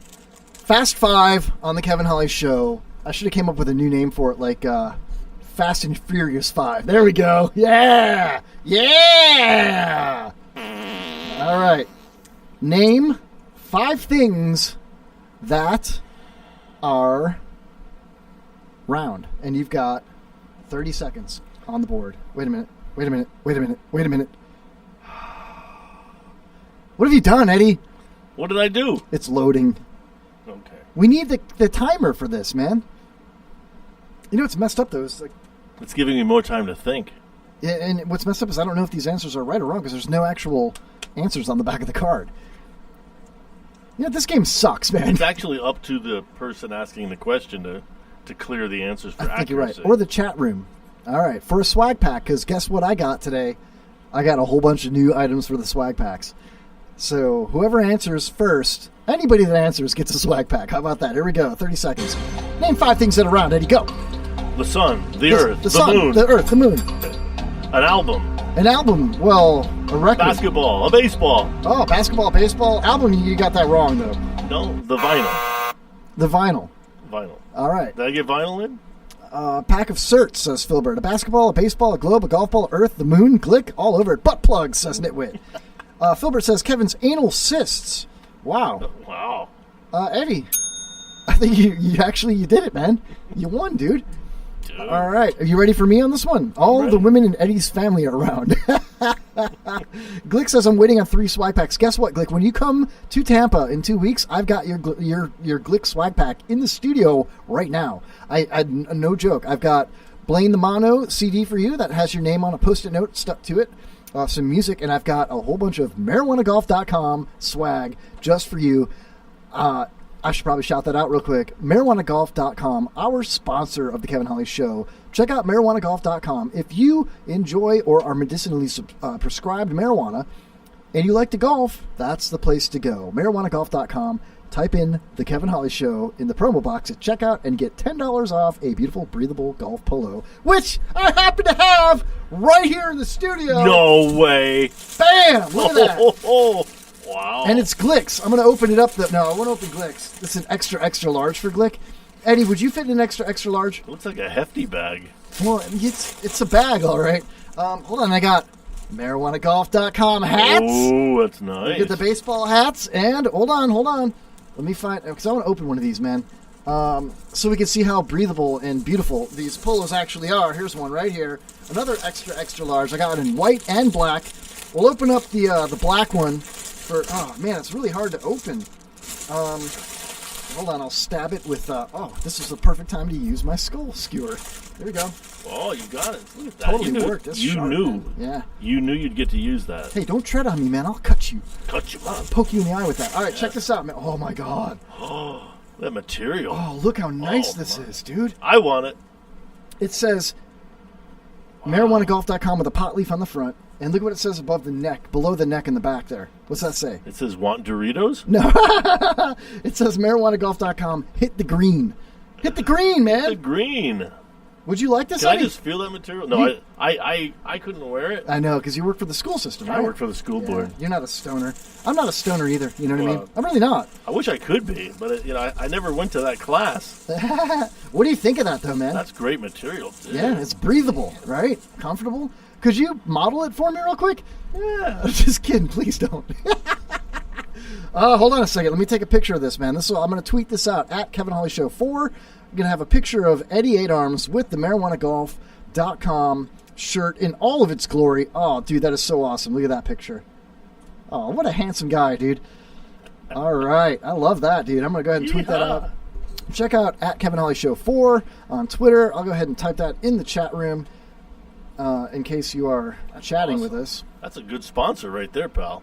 Oh, yeah. Darren Smith. D. Smith out there in Palatine, Illinois, outside of Chicago. Holy crap, Spicoli TV's in the chat room. What's up, Spicoli? He says, I'm drunk. You know what, Spicoli? You get a slide pack. Woohoo! All right. So, hold on a second. Why won't that work? All right. Filbert says, Eddie sounds cool. He'd make a good co-host. Way better than AA Ron. No offense, Ron. All right. That is a long-ass... What is that, dude? Oh, my God. All right, I'm going to go ahead and tweet this out right now while we're doing this. Eddie, are you ready to quiz me on the Fast Five? I am ready. All right, hold on a second here. We're going to tweet that out real quick here. And 30 seconds on the board. Hit me up. Wait. There it is. Name 5 school subjects. Sex ed. See what I did there? That's my nickname. Ed. Sexual ed. Sexual ed. There's only one subject, and it's sexy ed. All right, I'm going to go with social studies because I hate Antifa and their social justice warriors that are out there. I'm going to also go with math, reading, English, and science. That's 5 so far. Did I get 5? You got 5.5, actually. You had like 10, I believe. Right? I mean, you killed it. I think you won that round. I think you won the whole game there, dude. Look at that picture, dude. That's what I just tweeted out. Oh, look at me. Oh, my God. Filbert says, Jim, typing, math, science, LIT. LIT? He's lit. He's lit AF. Language, what is LIT? Study hall, says Spicoli. Oh, literature. Literature. Filbert says nerd fucking. Nitwit says transgender home economics. And Spicoli says laugh out loud. You're not allowed to say that, Spicoli. You're not allowed to say laugh out loud. You're only allowed to say TFS. That's funny shit.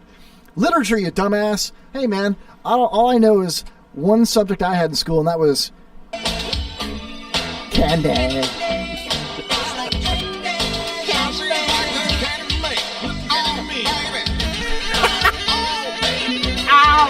I want to make a video, but I only have $9.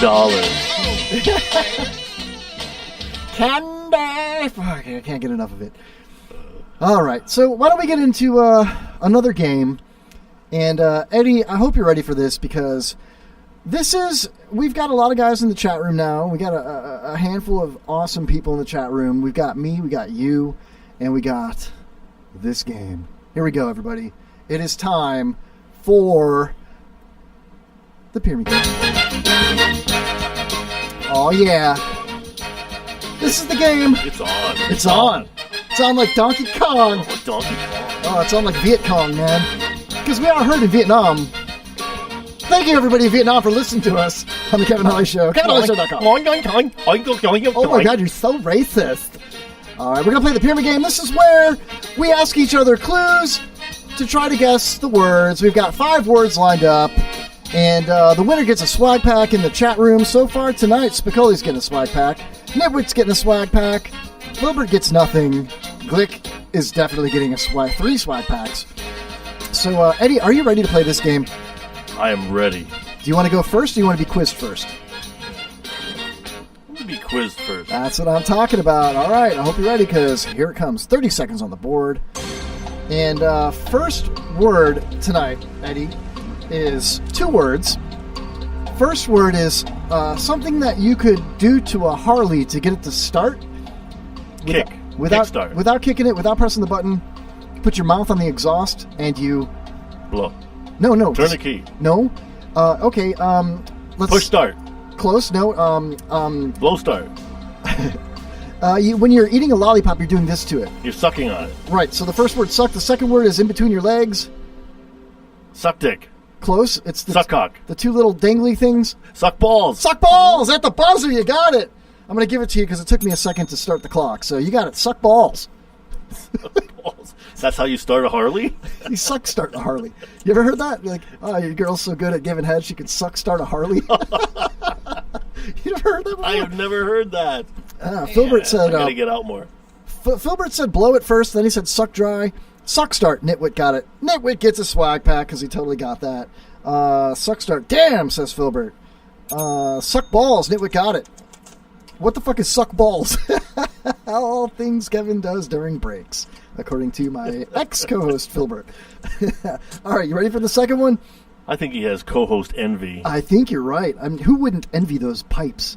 I mean, you got pipes like homeless Chuck, man. I mean, you guys should get together and go bowling or something, you know? What? Yeah. I wouldn't go bowling with Chuck, because there would be alcohol involved, and he would get wasted, and then he would bully you down there, you know, and it'd be a strike. Sounds dangerous. Well, danger is my middle name. All right, here we go. 30 seconds on the board. Question number 2, Eddie 8 Arms. Okay, another 2-word clue. First word is what you do to dry your hair. You blank dry your hair. Blow dry.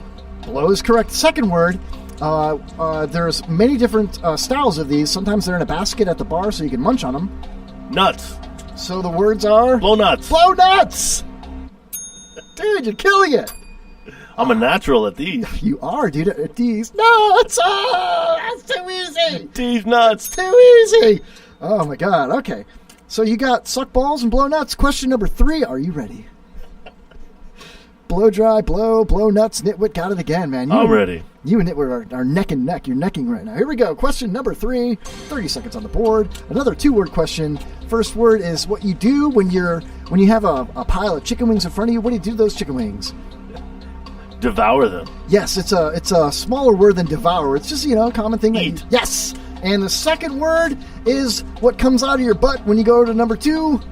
Shit. Yes, so? Eat shit. Eat shit it is. Ding, ding, ding, ding, ding, ding. Bro, eat shit. The bell. I didn't know they had a bell. Wow. Filbert said, fuck nuts, eat nuts. Fire Kevin, says Glick. Eat nuts, says Nitwit. Eat shit, says Nitwit. He's the first one. No, Filbert beat him. Filbert got eat shit after we said it, but it is lagging. It's lagging. All right, so you've got suck balls, blow nuts, and eat shit. Number 4, here we go.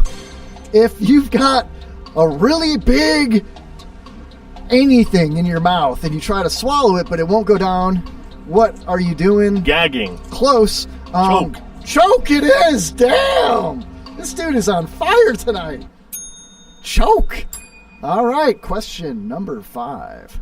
Are you ready? Looking in the chat room, your audio is way behind this chat, man. Gag, says Filbert. Gag reflex, says Filbert. Gag says Nitwit. All right, here we go. Question number 5. Filbert said choke nuts. All right. Number 5. Okay. When you're done eating, if you're about to be done, you're about to... Finish. There you go. It's a 2-word clue. If you are done... you get there before you have to. You got there early. So it's finish early. Finish early. Oh my Premature. God. Oh, finish early is it, dude. 5 words, 1 word, 2 words. Everyone's confused. Nitwit said finish. PJ said, end. All right, here we go. Finish first. So finish early, but finish first is good. Filbert says finish nuts. I'll give it to him. All right, so what do all these have to do there? You've got suck balls, blow nuts, eat shit, choke, and finish early. Eddie, what does that all have to do with? My road, where I live. I live on Swallow Lane. Oh, welcome back to the show, a co-host, Swallow Lane. Wow, I'm impressed, man. But that's probably not it. No, it's actually all things that the New York Mets do every year. Oh! Your favorite team, remember? Oh, you hurt me. The last time we got together, we watched a Cubs-Mets game. You're wearing a Mets hat.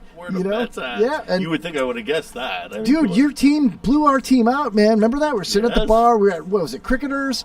And we had chicken wings. We were drinking beers. And the Mets stomped on my team, my Cubs, man. And we watched the guy next to us get picked up by a gay guy. Remember that? Oh, my God. He had, like, open sores on his arms and stuff. It was gross, man. And the bartender says, do you think he knows that the guy's gay? We're like, no, I don't know. We're going to go home together. And just, like, he will know in a little while. I'll know something. So, yeah, suck balls, blow nuts. The Mets are going to eat shit. They're going to choke, and they're going to finish goddamn early. Woo! Just like they always do. Oh, man. You know, it's just funny that the tables have finally turned. Finally. After 108 years, that I could finally bag on other people's teams and feel proud I'm about happy it. for you. Thanks, man. I am happy for you. It took 4 years, but here we are, together again. Yes. Now I get to rip on your team. And I hope we get to do it again. Oh, playoffs. Oh, yeah, man, any game. See where we go. Anytime you want to watch a baseball game, I'm down, man. In fact, I've got a couple of secret places, not places, but secret mediums, if you will, where I can stream games, just Cub games. So if you ever want to watch a Cubs game that's out of market or not on TV, let me know and I'll add you to this particular place. Venue. Yes. And we don't have to talk about it on the air. No, you know what I mean? No. Of course not. The only team worse than the Cubs, the Mets, says Filbert. That's great. Must be the 7th inning because that was a stretch. Mets are in first place. First place in the NL East. I see what you did there, Nitwit. He said it must have been the 7th inning because that was a stretch. I like that. He deserves a joke. Okay, are you ready for this?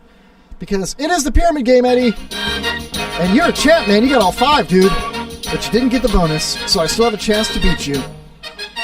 All right. All right, dude. I'm ready if you're ready. We have a 2-word answer. Okay, hold on a second. Whoa, I got to get the shot clock up here, man. Which is something that you don't know about because it's like endless watching the Mets. You know, there's no... Anyway, here we go. 30 seconds on the board. Oh, damn it, here. You ever notice our teams have the same colors? Almost exact. Almost, yeah. But a different, like, we have a C for cool.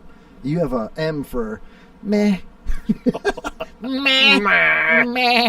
Here we go. I'm ready.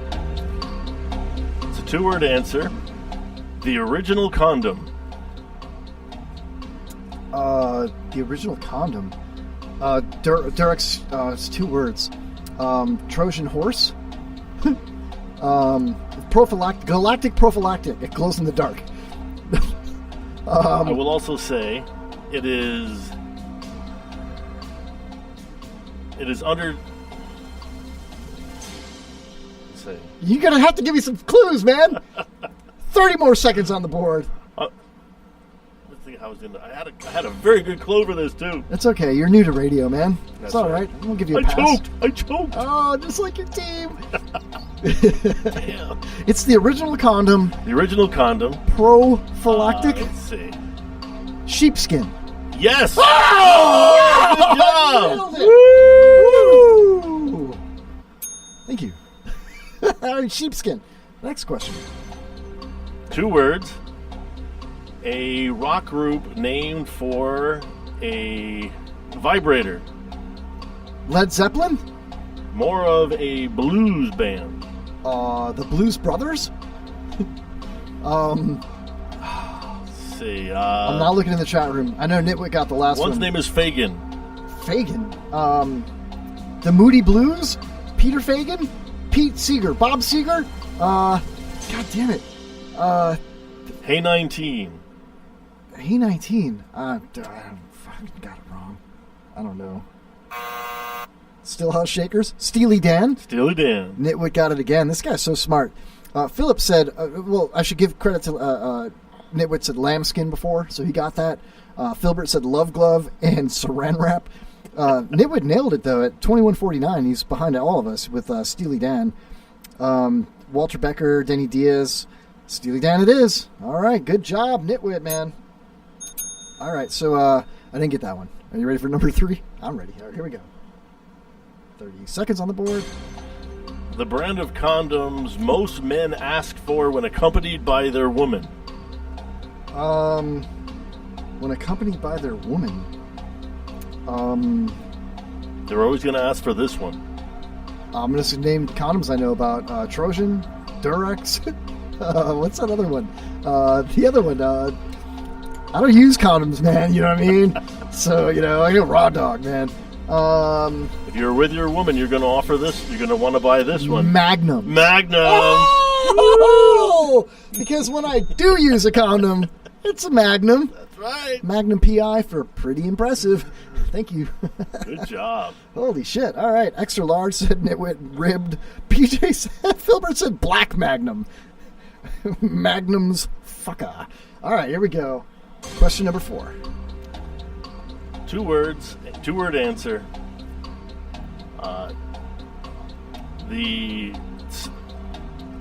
we call it? The sex prop preferred by most women. Strap-on. Double-donged dildo. That's 3 words. And, of course, it goes on the wrists. Love cuffs. Almost. Handcuffs? Handcuffs! Hey, at the buzzer! Filbert said anal beads. I just got a message. Shows you what I know. I mean, you kind of like, I don't know if I should worry about your questions. Texas. Who's calling from Texas? I think we should call him back. We'll save it for after the last question of the segment here. You ready? All right, 30 seconds on the board. Nitwit got handcuffs, by the way. Bless him. And the alcoholic beverage that makes it all possible. Flagstaff, Schlitz Ice, champagne. It is a liquor. Tequila. Tequila! Oh! Man, I'm proud of you. Look Tequila makes it all happen. Tequila makes your clothes fall off. Oh, yeah. What the fuck do all of these have in common? Go through them again real quick. We have sheepskin, Steely Dan, Magnum, handcuffs, tequila. These are all things that happen as soon as... These are all tools that are in the back of my Kia. That's it! Yes. Get out of town. No, it's not. No. There is nothing, is there? Everything related to enjoyable sex. Well, there's nothing wrong with that, bro. I think that's good. Enjoyable sex, everybody. 88 Arms talking about sex. It's sex time. Sexy time. Let's talk about it. It is sexy time on the Kevin Holly Show with the Pyramid Game with 88 Arms. Oh, yeah. Let's just get into it. It's sex time. Pleasurable sex time. Pleasurable sex time. You know why? Because there's only one thing that you want to do when it's time to talk about sex on the Kevin Holly Show, and that is... I don't think we should talk about this. I don't think we should talk about it. A little about salt and pepper. Understand what we're trying to say, you know? But it's a part of life. It's a part of life, Eddie. It's part of the show, baby. Oh, yeah. Come on. Let's talk about sex, baby. Let's talk about sex, Eddie. Let's talk about all the good things the Pyramid Game will bring to me. Let's talk about sex, Ed. Let's talk about sex, Eddie. Sex is so much fun up here in Dump Tower. You bite your tongue. This giant window. I mean, there's no privacy. You bite your tongue, man. Put your pants back on. It's radio. Jesus. Okay. Let's tell it like it is and how it could be. How it was and, of course, how it should be. Those who think it's dirty have a choice. Pick up the needle, press pause, or turn the radio off. Will that stop us, Pat? I doubt it. All right, then, come on, spin. Let's talk about sex. There there was a time when this was considered over the top. Now this is like... She just grabbed her coochie in the video, dude. How badass is that, man? All right, honestly, though, man, looking at these girls, that's hot, dude. Look at the way she kind of snuggled in between those guys. Yeah, dude, they're kind of fluffy and hot, dude. And they just seem like so powerful, you know? Oh, yeah. This blows Oprah out the water, man. But I can understand why it's Salt and Pepper, and there's 3. Yeah, the DJ was Spinderella. Oh, Spinderella. Okay. Spinderella, right? Am I right? I've never heard of her. I don't know. I thought she should have been like called, you know, garlic salt or something. Spice girl. Some sort of a spice. There she is, right there. Yeah. Oh, she just went, oh. Oh, break it down, Eddie. My mother would say, you can't watch this. Turn that off. Turn off that smut. Come on, Eddie. Let's talk about sex.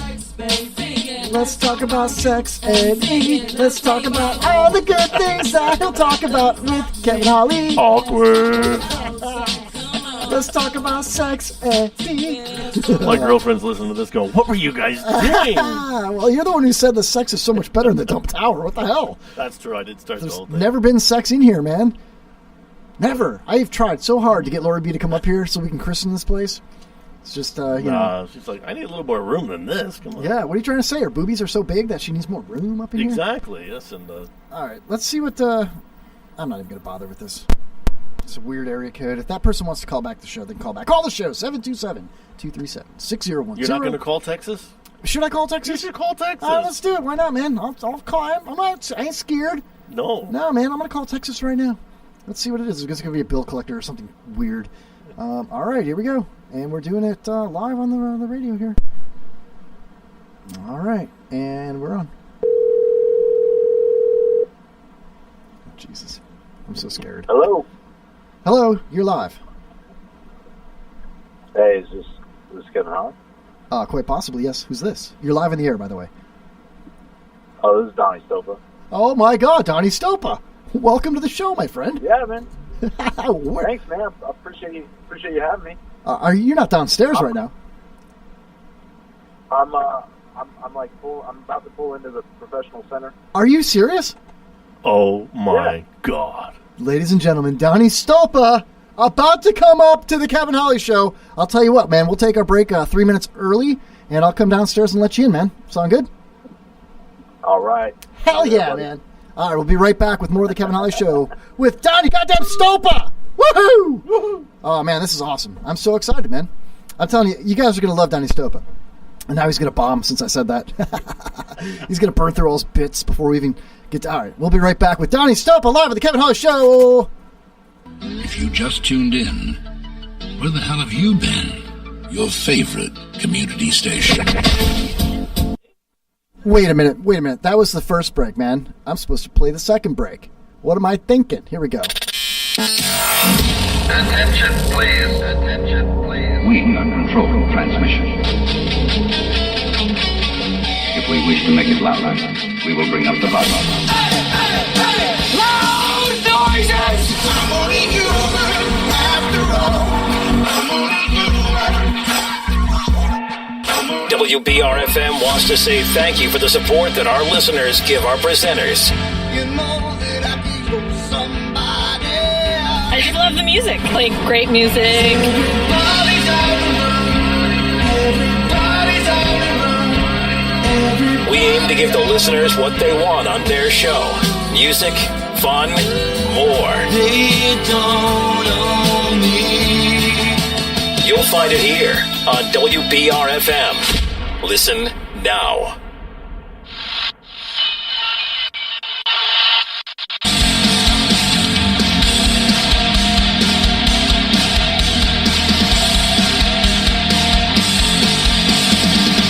Got this feeling I can't take it anymore. It's building up and now it cannot be ignored. And I don't care what anybody thinks. I've done my best, but now I feel like I could break. I need a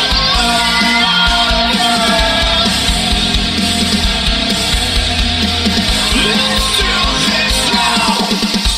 The fight is on, and I don't wanna wait until the moment's gone.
Pepe's become kind of a symbol.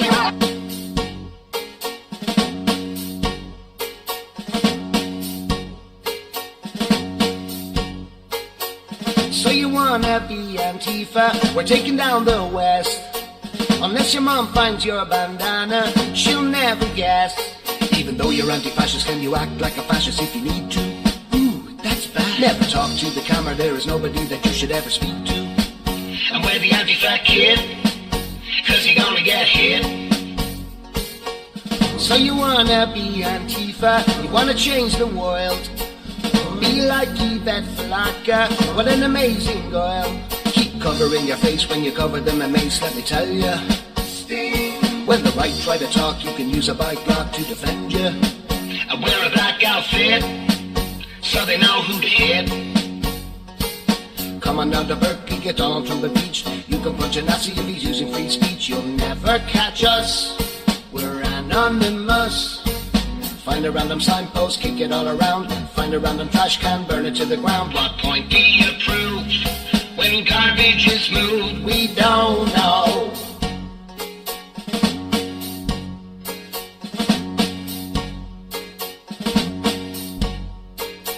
So you wanna be a commie with full government, and you'd also like anarchy with no government.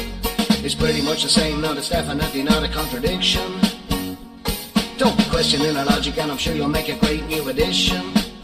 Cause you might as well quit if you question it. This is revolution, this isn't just a game. So wear your little outfit and use a fake name. Trust us, we're the left. We deserve respect. We hate all the racists, fascists on the right. Even though our members all happen to be white. That isn't the point. The point is that we are heroes.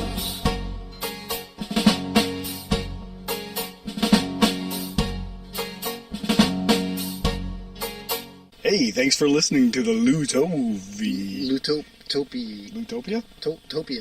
Louie Toopy Show. Then listening to the Kevin Holly Show on the Internet Radio Network.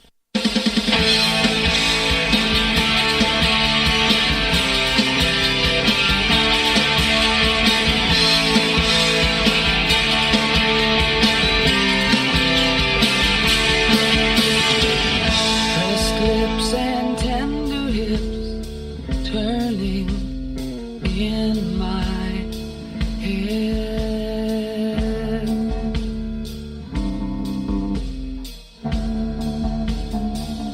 Writing poems in a corner booth that I'd die if she read.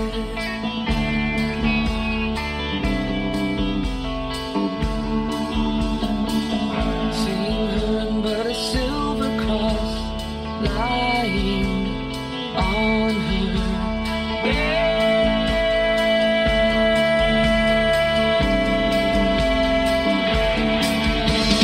No one can save us from Kinder Waitress. No one can save us from Kinder Waitress.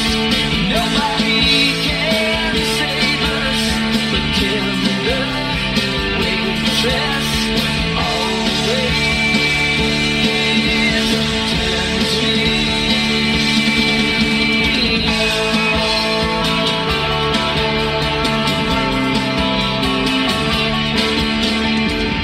Sometimes she comes with coffee, leaning over, pouring.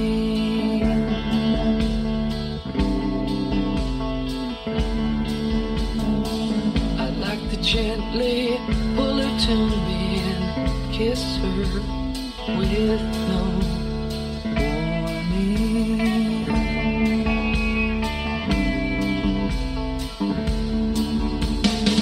Seeing her some sunny summer Sunday morning.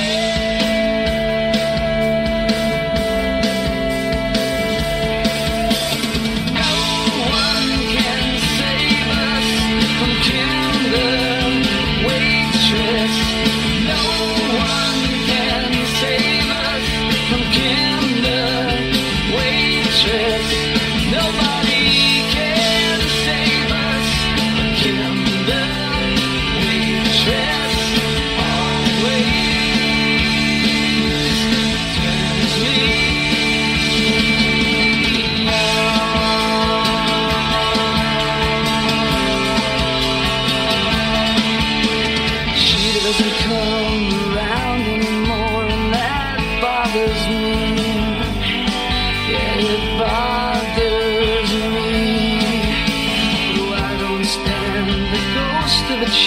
kiss with her. She's pretty, so pretty, and it bothers me. No one can save us from Kim the waitress.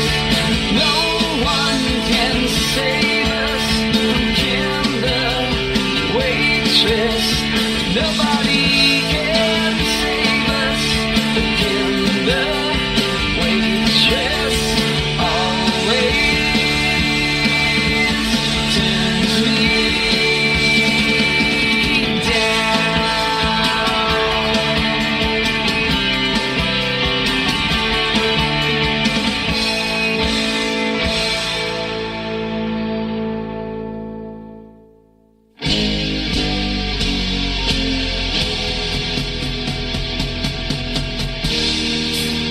I guess sometimes I'm lucky when I go for whole days at a time without thinking about you and ask myself why. But then I find I'm traveling up and down that same old piece of road and wind up down by the water. Whatever happened to our walk on the pier? I cry myself alone all the way down to the end.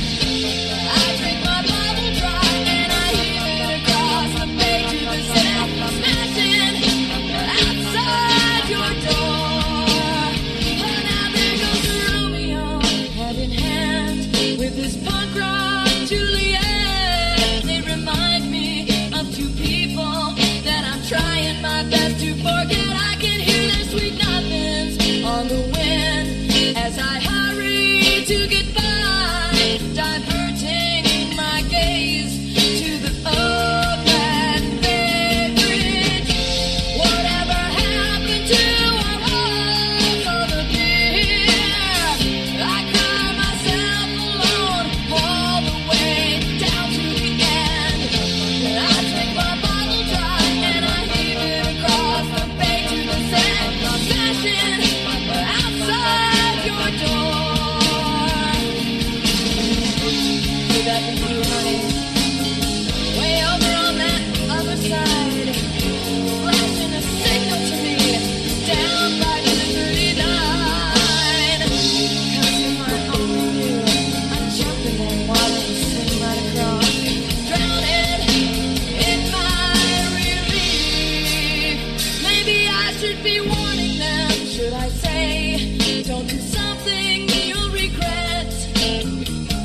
Now you have no recollection of heartbreak you don't have yet. I could give them an earful, but I know they must find out on their own. And the thought of that is chilling to the bone. Whatever happened to our walk on the pier? I cry myself alone all the way down to the end.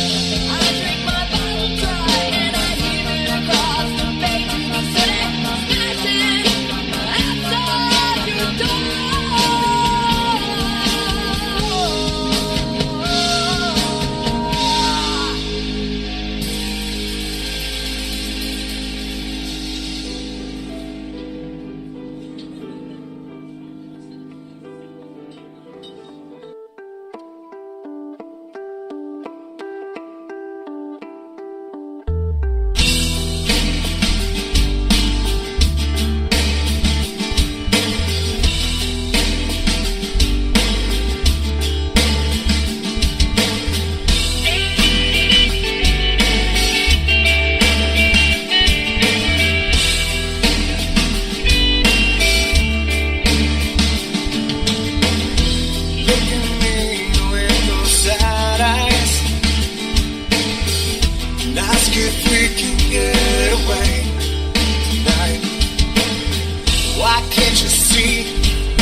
Sometimes it's all inside your head.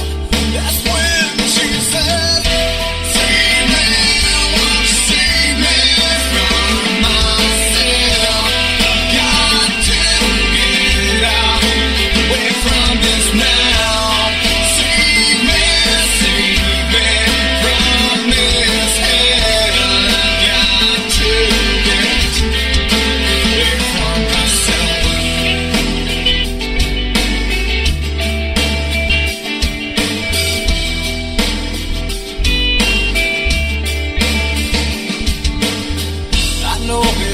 easy to let go when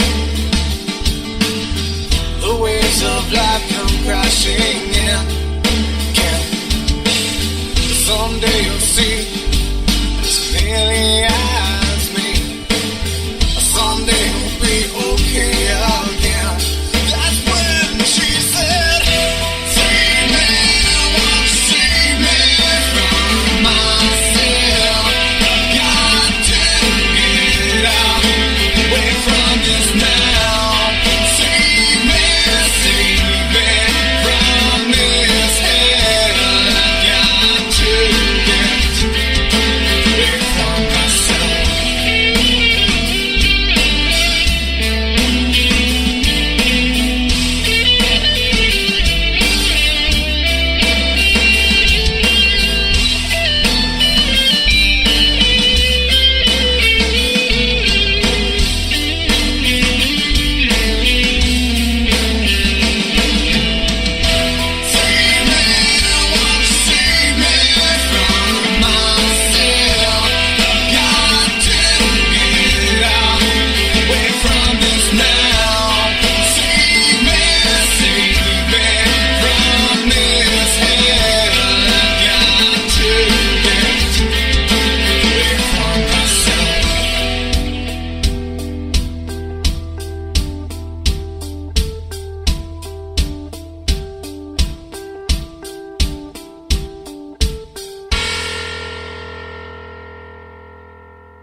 This radio person is the whole problem.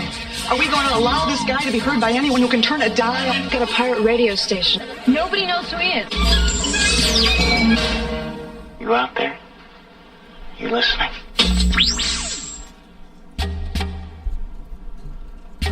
Welcome back, everybody, to the third hour of the Kevin Holly Show, and I am beyond excited, and I'm just going to kill this break music right now because we have our special guest live in the studio right now, stand-up comedian extraordinaire, Mr. Donnie Stopa. How the hell are you, man? Oh, yeah, doing great, man. This is awesome. Dude, like, I know I told you, like, I was like, you can come anytime you want. Right, I'll send somebody down, I'll stop the show, I'll come get you. Then I was like, 8 o'clock, and I'm like, wow, man, Donnie must be like, you know, on his way or something. And I'm like, oh, I told him, 9 o'clock is good, I told him, like, 10 o'clock is good. You told me 10 o'clock was good, and I was like, oh, yeah, that worked. And I was like, I was getting all excited. Maybe I didn't communicate that. No, you're fine. No, you're fine. The way you communicate is actually kind of like pierces my inner being, dude. Yeah, yeah, I've gotten that a lot. Yeah. Guys, a lot of guys tell me that. Yeah. He was sounding like, when your date doesn't show up and it's like, well, she's probably just running a little late. Probably something else came up. Well, I mean, I heard that there was a show with Rio and Tommy Gill, and I was like, man, he probably went there and forgot about me, which is fine, dude. But here you are. Here you are, man. I'm here, man. Dude, I'm here for you. So, okay, I was checking out, you have a website, right. DonnieTheEntertainer.com. That's correct? Right. Yeah. Well, yeah, it's a long story. Let me summarize it. So my domain expired, right? Okay. Then they told me, they're like, hey, it's going to cost $250 to get it reactivated.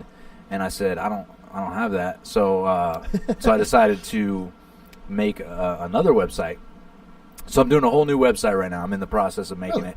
Yeah, but it is the same domain. I still own the domain, DonnieTheEntertainer.com. It's under construction. So Understood. Yeah, So I was trolling, stalking your Facebook. Yeah, yeah. And which I do it a lot for you because I think you're really handsome, I appreciate that. Yeah. But anyway, seriously though, I was looking at it and I noticed some pictures. Okay, yeah. You behind a drum set. Yeah, absolutely, man. I had no idea. I'm a drummer, man. I had no idea. Yeah, I played in a rock band for a long time, or a couple different bands. And when I was in Texas, I actually played for a band pretty seriously for like 3.5 years. We were doing that full time and traveling around. It was fun, man. But I've always done music. I've always loved music. And but now I do comedy, and I also incorporate some music in my comedy, which is fun. Now, I saw you with a guitar in your hand. Yeah. You bringing a guitar on stage? Or? I do, yeah. Dude. Absolutely. I have a guitar here if you feel inclined, Okay. You have a capo? No, I don't. Oh, okay, that's all right. But I have zip strips. That'll work. Yeah. Or I could just hold it and just sit in front of you. You know, that'd be very weird. But yeah, let's do it. We should do it. Yeah. I'm just kidding. But if you want to, you know. Also, I wanted to just kind of like bring this up. I know that you canceled an appearance on Open Mic Live. Yeah. And but you made it here. Made it here. And think of that. I can't blame you. You know what I'm saying? No, I get it. Yeah, I've been on Open Mic Live before, and I think you made a good choice, man. Yeah, no, this is a great choice. I stand by my choice, my decision. You stand by your choice. I stand by that decision. Yeah. There it is. That's what you're looking for, right? First one Pandering right to the host. This is good. I like doing that. Oh man, no, but seriously though, man, I've been on Open Mic Live a few times, and I've gone to their events, and yeah. Dude, those are good guys, man. Totally, yeah. They're so supportive of the local Tampa comic scene. I don't even know, like, should we call you like a Cigar City comic, or is that a thing, or is that just like a That label? was a thing. I thought so, yeah. I think John Jacobs still has that going. Okay, yeah. My boy Chris Mattson, he was involved with that for a while. Maybe still is, but no. So I lived in Tampa for a while. I started comedy here in Tampa. And then I went out to Austin, Texas, and then I've been back for a little over 2 years now. So I'm definitely very involved in the Tampa comedy scene, but I'm not officially. Maybe I wasn't invited. I don't know. Maybe Who would not invite you to anything? I don't know. No, I get invited to stuff, but not that. I'm having a birthday party for my 13-year-old. I'll be there. That's what I'm saying. I'll be there. Know? Would you MC that? Yeah, absolutely. Yeah, play some songs, man. That's the kind of gig I'm looking for. I'm actually trying to book those. Yeah, the kind of spontaneous publicity I need to be somebody. Yeah, dude. I'll tell you what, though, man. Like, and I kind of wanted to promote Pokies just because. Oh, dude, that place is great. I've only been there once. I may have been in there. I used to work downtown, right at Ashley and Whiting, right there. Yeah. No, I work downtown. So. Oh, I worked in the Cap Trust building for 2 years. Oh, cool. And I may have been in that bar like once in like the mid 2000s, whatever. But Stan from Open Mic Live invited me down there because I guess they were doing construction at the studio over there, or whatever. And he's like, we're not doing a show, but I'm going down to Pokies for the open mic, you know? Right. And he's like, you want to go? And I was like, hell yeah, you know? Yeah. So I went down there, and I'll tell you what, man, all you guys, like Clark Brooks calls it like the comedy clubhouse. Right. This is a bunch of comics doing 5-minute sets, you know, on an open mic where it's just like really relaxed and laid back. Yeah. They got food, they've got good drinks, good beer on tap, craft beer, stuff like that. Right. Yeah, and so I'm sitting there and I'm looking at all these guys and I'm like, man, I'm friends with some of these guys on Facebook, but I've never met them in person, you know? That's cool. And you were wearing like, I think the same parka that you're wearing right now. I wear the same. Yeah, I don't change. No, I'm good. I just, whatever's comfortable, I just wear that for as long as I can. Well, you looked over your shoulder. You were standing up by the bar, and I was at like a high top down below the bar, you know. And you like looked over at me and made eye contact with me, and I was like, I know that dude, like, but I don't know him, you know. And I'm like, but I know him. And you were like, and a couple of times, like we locked eyes, and I was like, that was cool. I remember it was though, and I was like, it was surreal. So I walked over to get a beer, and you're standing there, and you were like, hey man, you like looked at me and you went, hey man, and I was like, hi, you know, and I was like, God damn it, now I got to talk to this guy that I know, but I don't know, right? You know what I mean? And then I realized, like, poof, it happened really quickly, and I was like, wait a minute. And you were like, I'm Donnie. Remember, I was going to come up to your show with Silman. Yeah. And I was like, oh yeah, now I remember begging you to come on my show, you know? Yeah, Silman's my boy, man. That's my guy. Dude, is that guy not one of the funniest people of all time? Freaking hilarious. Yeah, we're good buds, man. You know what's cool about him, dude, is when he was here with I invited Jacobs to the show. Yeah. And it was like to me, Eddie, it was like a really big thing. I still think the world of John Jacobs. Oh yeah, absolutely. Summer at Southside. That's my guy. It's so funny, you know. Yeah. And so when he agreed to come to the show, I got excited. And he said, I'm going to bring my friend John Silman. And I was like, cool. Yeah. So behind the scenes, I messaged Matt Williams, okay, because Matt lives by me, you know what I mean? And he's been on a couple times. I love Matt, you know? He's just such a nice guy. Oh, love him. So I said, Matt, Jacobs and Silman are coming on the show. Would you like to show up and co-host with me and surprise him? We won't tell him, you know what I mean? And he's like, yeah, could I bring my friend David Wayne? And I was like, sure. Oh, snap. So they got here first, right? Yeah, so I let them in downstairs, and I'm like, why don't you guys go down the hallway and wait a couple of minutes, because John just texted me and said he's on his way. He'll be here in 5 minutes. So John Jacobs shows up with John Silman, and I was like, hey guys, in the parking lot. I'm like, thanks so much for coming. We're going to have a lot of fun, We'll go upstairs. I'll show you around, and, we'll go live in a few minutes, And they're like, okay. We walk in the building, and we walk down the hallway, and Matt Williams and David Wayne's a big dude, Oh, I know. They jump out of in front of him like, hey! Like that. And, dude, I thought that, they were going to get scared. Like, John Jacobs was going to be like, oh, my God, what the hell? And instead, he was, smile ear to ear. Yeah. And they all hugged each other and started jumping like somebody hit a grand slam at the bottom of the ninth or something. I'm telling you, man, those are my boys. Like, the Tampa comedy scene is very unique because it's the most welcoming group of people, and obviously very funny people, but just genuinely we enjoy hanging out. We enjoy being buddies, and so yeah, those are my boys, man. They're the boys. I'll tell you what, we hang man, out. And I can attest to that. Even the one time that I went to Pokey's, everybody was so welcoming to me. Yeah. Like Stephen Henry sitting there. And I walked past him, and he had his notebook out, I walked right past him. He was on my show the night before. Right. You know what I mean? I'd seen him 12 hours earlier for the first time. And for, 2.5 hours, we sat here and talked. And I walked right past him and didn't even notice him, Right. And then I walked back over, and he was like, hey, Kevin. And I was like, oh, my God, dude, Steve, what's up, Yeah. And I felt like a dick, but... No, he gets that all the time, man. It's all good. That's my boy. Everybody was so nice. People I never met. Jeff Bauer was there. Bobby Bowker, is that how you say his name? Yeah. He was really nice. We talked in the bathroom while we were pissing. There you go. And I made a joke, and he laughed. Maybe it was the size of my genitalia. I don't know. You know what I mean? You guys okay. Yeah, well, we're that close now. It's good, man. No, but you're right, though. That was one of the things that I brought with me when I left there, was how welcoming and nice everybody was to me, Yeah.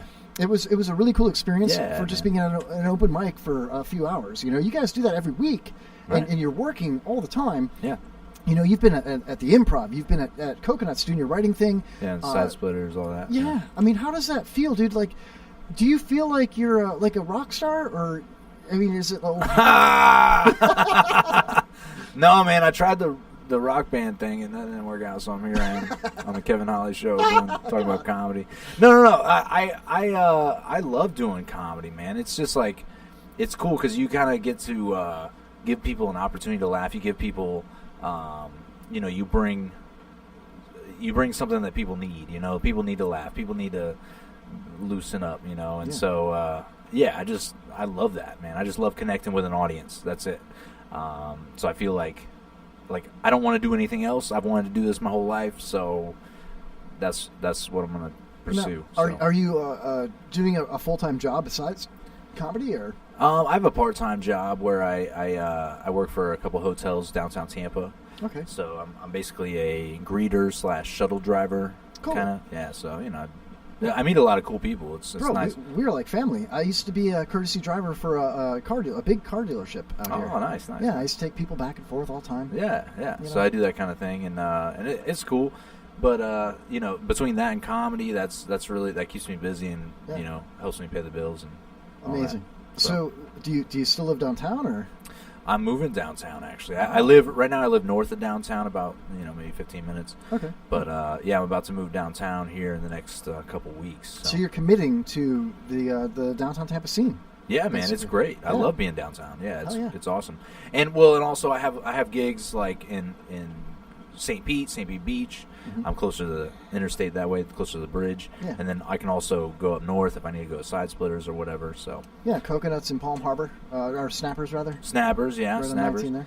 Right, yeah. So it's kind of really obviously a central location for me to be able to do what I need. And for my downtown work, I just can ride my bike or whatever. Well, what kind of bike you rocking, man? Dude, I got a beach cruiser. No with, way, really? It's got no name on it, so I'm not really sure what it is, but it's probably a really good one. Is it a single speed or a fixie? Single speed, yeah. So you're working the calves, Dude, I'm working the calves. You can't tell. It looks like I've never worked out my legs. I've checked you out in one day, but in my life. But no, upper body, I definitely do that. I definitely work that. No, actually, yesterday was leg day, so I had trouble coming up the stairs. That was hard. That was a hard task. Man, there was an elevator. Dude. You don't like the elevator here? Love the elevator. What do you think of the dump tower, honestly? The dump tower? Are you talking about the bathroom? What are you talking about? Well, it's part of it, yeah. I mean, this is the whole place. The studio, the dump tower, the building. The dump tower, man, yeah. I don't know what that is, but... That's where you're at. This is the dump tower, man. Oh, bro, this is... Oh, wow. I've never seen so many pictures of random people that you've never met. You'll be up there soon if I have your permission. You got people... You gotta... This is too much, guys. I can't... You're overwhelmed. I am overwhelmed. I can't believe I've made you overwhelmed. Dude, yeah, you're an overwhelming guy. And then the sound dampening stuff. It's like the inside of a coffin, you know? What is this? That's Matt Duffy. It's a bobblehead. Oh, that shell is a gift for you. I put it there. You can put a seashell on top of a Duffy box. Oh, awesome, man. That's cool. There's this bobblehead. That's what came in the box right there. So you went to some old lady's garage sale. You just bought as much stuff as you could. You're like, yeah, this is going to work. It was actually Eddie's mom's garage sale, you know? Yeah. That's awesome, man. Sex toy sale. Yeah, well, those are... I wasn't going to mention that, but yeah, related. that was weird too, yeah. So looking at the chat room, we got Standeo. He says, howdy ho, yos, from Snappers. I'm glad he doesn't think Open Mic Live listeners need to laugh. Oh. I think that was a dig on you, man. Come on, bro. I was giving them a shout. I was like, yeah, those are good, cool guys. No, I don't know, man. I don't know about Mike Tyree, man. Like, when he's not wearing sleeves, he's like Sasquatch. The guy's so goddamn hairy. You got a hairy guy? Who's this hairy guy? Who are you talking about? I know Stan. Mike, Mike's the other guy. Yeah, the guy that runs the board. He's like a board monkey because he's so hairy. Guy. Oh, yeah. He's always clogging up the board with his hair. It's like you get a couple clogs in the... I don't know, that's man. cool. He held my hand once, and I was like, "Are you giving me paw? What are you? It's the best paw I ever got, dude. I love when he gives me paw, dude. You know? that reference, I don't even understand. So that's my style of comedy, Donnie. It's give like, me paw. Yeah, it's way over the top. He was man. hairy, can paw. Yeah, thanks for explaining. It's funnier when you explain it. No, he's got a hairy hand. Yeah, that's cool. Just don't bite the hand that feeds. You should play. You should play Santa, man. If you want to practice, I'm going to say I want to sit on your lap. I get that all the time. That's weird. So, Donnie. Yeah, what's up? It's all about being weird, man. No, absolutely. No, I didn't say it was a bad thing. No. Can I give you my impersonation of Tommy Gill? Absolutely.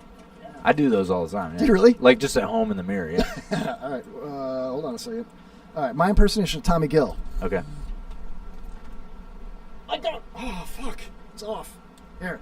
It's going to be good. I can tell. I got your junk right here. I got you. Oh yeah. Got junk. That was a good one. He was playing with the megaphone, and he was like, "Can I take this with me for next week?" And I was like, "Yeah, dude." You know, and he left it here, dude. And so it's like he forgot. Yeah, I still got it. Would you like it? You want to take the Pokies tomorrow night? No, I'm good, man. Oh, okay. I'm good. Okay. No, I mean, if you want me to. No, I'm a little offended now, Yeah, okay. I'm easily offended, though. You know what I mean? True. That's true. God, you just have this piercing look about you, dude. Yeah, I absolutely love it. I mean, dude, are you married? I am divorced. I'm not hitting on you. But Thanks for bringing it up, man. Yeah, I'm divorced. Shit. Thanks. I appreciate that. That's awesome. Come on, man. I'm divorced, too. I'm divorced, too. So. Oh, Jesus, man. We should all go to a strip club. Oh.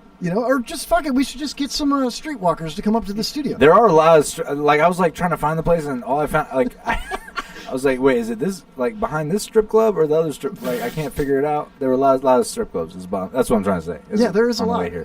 This stretch of 19 is like the armpit of Newport Richey. But they do have free buffets, which sometimes I was pretty excited about. Yeah. And then the place was called Bare Assets. Yeah. That doesn't sound sanitary. I can't do that. I don't know, man. If the food truck is outside or the hot dog guy, I don't know if I'd eat a hot dog. No, it was a lunch. It was a free lunch buffet. Would you eat a hot dog at a strip club? Dude, I wouldn't be at a strip club, first of all. Second of all, I don't eat hot dogs. So, I guess I could try it, I'll try it. I don't know, man. But I'm thinking like the streetwalkers, the hookers that are outside would guide you into the dump tower. You know what I mean? Yeah, they would. Right out here, well, I'm not a strip club guy, though. But neither am I. But it's like, yeah. Why not, though? Is it the sanitary thing, or? I mean, that's definitely an issue. No, I don't... I went once to a strip club when I was 17. I borrowed my buddy's ID, I got in, and afterwards I just I couldn't sleep. I was like, man, this was a weird experience, and I took a real long shower trying to Like the crying game. Yeah, it was. Yeah. I mean, I was crying. Yeah, absolutely. And it just felt weird, man. It felt like, I don't know. Like I'd rather just, if I'm gonna meet a girl, you know, I don't want her grinding up on me unless, like, never mind. We're not gonna talk about it. Yeah, you don't have to. I don't want to put you on the Part spot. of it too is participation. It's like watching golf kills you, but playing it is so much fun. You know, so when you go to a strip club, you're not participating. It's just, you know, it was traumatic. Maybe that's why you have to be 18 or over. Because I was 17, and I was like, it just felt traumatic. This older lady's like there, and she's not wearing clothes, and I'm like, man, like maybe you need to put on clothes. Was it during the day or was it at night? It was definitely nighttime. Okay. Yeah, and I was with some friends from school, high school. So, yeah, it was a weird, and we ran into a guy, a friend, not a friend, but a guy I know from high school, and he's like, yeah, dude, I'm here like every day. And I was like, and he's like, I was like, I don't want to be like this guy, man. Right? Like, Did you work here or are you just hanging out, man? No, he's like, no, I work all week, so I can come here, and like every day I come here and I give him my money. And I was like, dude, this is a bad cycle. I don't like that cycle, man. I once went to a strip club underage. Yeah. I think I was 19. I wasn't 21, you know? Yeah. And I had a fake ID, and it was golden. You know, it was really good. Yeah. And they were onto the fake IDs, and they shined it under a light, and you could see where the X-Acto knives marks were, you know? Oh, snap. Yeah, so they got me, right? And they put it in a stack of other fake IDs. Like, one more, you know? And I was like, oh, can I just get that back? Because at the time I lived in Chicago, and I was on vacation. This was in Port Richey at Brass Flamingo. Is that not a great name for a strip club? That sounds dangerous. I know. Like, what if it falls down and shatters, you know? Yeah, it could hurt you, man. Yeah, Brass Flamingo. That sounds heavy. They've got a lot of heavy women there. So, anyway, I got scared, and I had to, like, they kicked me out. But my friend I was with was 21, Doo-Doo Brown. And he was like, we just ordered beers, and I'm like, I'll leave, dude. Just drink my beer, you know, and I'll be outside. And I got nervous, you know, so I hid underneath his truck. And I waited till I saw his shoes, and then I rolled out, you know, and I was like, let's go, you know? Yeah. Wait, did you say Doo-Doo Brown? Yeah. Are we on? Are we live? Yeah. Oh, okay, cool. Why, do you want to... What? Because everything went black for a second, and I was scared. Yeah, but it's a screensaver. I started hugging Ed over here. Oh, and, his name is... I'm still hugging him, and it's good. It's working out. I'm cuddling. His nickname is Eddie 8 Arms. Okay. For real, Eddie Octopus, because he used to date my fiance's sister, and he would always be behind her hugging her. Oh, you know? Yeah. And we just I'm a very hands-on, very attentive boyfriend. Yeah, that's a way to put it. Yeah. Yes. If you were gay, would you I'm be a groper. Would you be a parent? That's another way to put it. That's good. Groper. I'm a groper. I'm a sex offender. I mean, technically, I have to mention that. Not here, no. I mean, whatever. I appreciate I'm going to have to knock on all the other doors here. It's going to be hard. Yeah, dude, that's so funny. Like, okay, Donnie Stopa shows up in the parking lot, right, during our last break. And as soon as he gets out of his car, we come out into the parking lot, meet him right there in front of the door, shake his hand. What's up, Donnie? He's like, hey, man. Goes, I got to use the bathroom. Is that cool? Is there a restroom? And I'm like, absolutely, man. The one that's unlocked, 3rd floor, off the elevator to the right. It's propped open. You know, and I thought you were going to come back down. Oh. You probably assumed we were coming right back up. That's what I thought, yeah. So we had like an uncomfortable 5 minutes, me and Eddie alone outside the parking lot, you know, and he's trying to grope me and stuff, you know. Dude, yeah, he's a groper. You know why they call me 8 Arms? Yeah, and that was you really... mentioned that, yeah. It was really feminine the way you said that, dude. I mean, I brought you on because you got pipes, man, but I mean, you know, use them, bro, use them. No, but seriously, though, so we come upstairs, and I'm like, Eddie, let's just go into the bathroom and you know, like, jack fucking... Maybe not jack him, but, you know, let's poor jack choice him of up. words. Let's jack him up, bro. We're going to freaking get this guy, man. This son of a... This guy, who does he think he is? So we go in the bathroom, and you're not there. And I'm like... I wasn't. How long do you expect me to use the restroom? I don't know. I thought you were pooping. So I was like... Well, maybe I was. So then I thought, like, maybe he took the stairwell downstairs to meet us outside. Okay. So I'm like, well, let's check the studio. I don't know how you found your way. There's like 50 office You suites up here. said it was. You told me the suite number, so I. Oh, can't did do I it. really? Yeah. So I was like, oh, look yeah, at let's the go big there. brain on Donnie. Yeah, you know, I'll just go to the suite number. Brain. So we walk into the That's what they studio, call me. and Donnie's in here, and he popped a bottle of champagne. You know, Yeah, dude, that's amazing. Celebrating. Yeah, making mimosas and stuff. Dude, drinking the Donnie Perignon. Oh, welcome to the show. Man. Eddie's back. Wow. Yeah, I heard you guys have a mean chamomile tea up here. It's Earl Grey. It's Earl Grey. No, that's not my jam. No, I can't do that. But I you can't can do call it what you want. That's too herbal, It's man. sleepy time. It's actually Lipton. Lipton? Yeah. Oh, okay, just the breakfast Just I don't know. tea. Do you have breakfast tea? Is that a thing? Yeah, it's like a black tea, but it's Yeah. it's really easy on the Palate? easy on the palate, easy on the esophagus. Okay. I heard it was good for radio people to have hot tea. Yeah, dude, the throat coat. You ever do the throat coat tea? Well, Oh my goodness. I mean, call it what you want, bro, but no. It has a picture of a giraffe on it, man. It's so innocent. Well, it's because he's got a long neck. You know what I mean? Okay, guys. I'm just saying, if I'm throat coating, I want a long neck, man.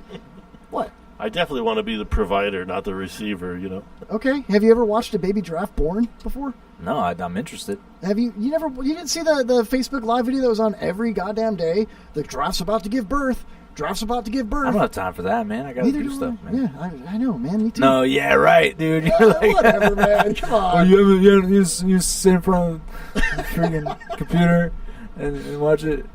Oh, I saw it come out, dude. It was, Yeah, exactly. Yeah, it was. No, I'm sorry. Obviously I'm missing out on life because I was not on Facebook long enough to see what happened with the giraffe. So Lori wakes up in the middle of the night, sees you at the computer. What are you watching? The giraffe being born? Yeah, that's what I'm doing. Okay, good night. Yeah. The giraffe. That's what I do, man. Anything with a long neck. That's what I do. No, but seriously though, my mom was big on that, and she kept sharing that stupid video like every day. You know, it was like the eagle cam when the eagles were about to give birth to their little babies and had a camera up in there. Same thing with the giraffe, right? My mom was all into this, and it was like nonstop, man. My phone kept blowing up, like, oh, the giraffe's video's on. It might be today, you know? Oh, wow. So for Christmas, we bought my mom a giraffe suit, you know, that you can wear. Yeah. And one of those giraffe heads, you know, that you see that the kids wear, the big giraffe, like they got the horse, you know, whatever. Oh, the horse is cool, yeah. You know, that, the panda bear, whatever it was. So I took video of my mom on Christmas wearing these giraffe pajamas, you know, head to toe, with this giraffe helmet thing on. And somebody got her like, okay, you know the kids nowadays that... Oh, the kids, man. Yeah, They're crazy kids. They ride those little sticks with the horse head on it, you know, like Eddie... That was like back in the 1970s, man. Eddie, you remember, sure. yeah. How do you think I got here tonight? Little coconuts in front of me. That's good. Yeah, it's better than coconuts behind you. You know? Anyway, so my mom took that little stick with the giraffe head on it, and she was like, oh, I think I'm going to give birth now. And, dude, I got her in video. She, like, bent down and squatted and pushed this little giraffe head thing through her little pajamas, and this little head was just like, on the ground. Yeah, It was one of the most disgusting things I've ever seen. My mom get dressed like a giraffe, like a brony, you know. Yeah. Giving birth to a baby giraffe.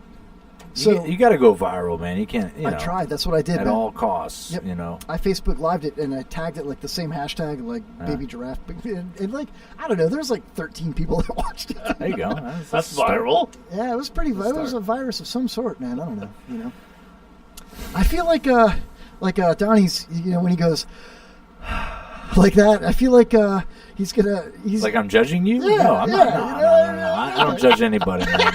The show I did last night was so much better than this one. Well, you know, I just try to live in the moment, you know. There's something about you, man. Okay, real quick, I'm going to go to the chat room here. Let's see here. Nitwit says, I remember when this first aired, but without the echo. Thank you, Nitwit. I guess there's an echo. He's just messing with me. Hey, Glick, was just checking for a minute. I have to go talk to actually funny people, Tommy Gill and Rio Paris. Thank you, Stan Dondeo. Oh, okay, cool. Wow. I think he's got a I'm bone to pick with you, man. Yeah, I'm definitely hurt. Do you want me to kick his ass for you? I can't. So I probably can't either. But we got the enforcer. Eddie. We got Ed though. Eddie 8 Arms, man. He's got it. Let's smother him, dude. I can just fall on people. You what fell we on me. That wasn't fair. That's what we need. I think Stan's just trying to be funny. Maybe you know. Oh yeah, maybe. Yeah, it's probably not a good thing, man. I don't know. Maybe not as.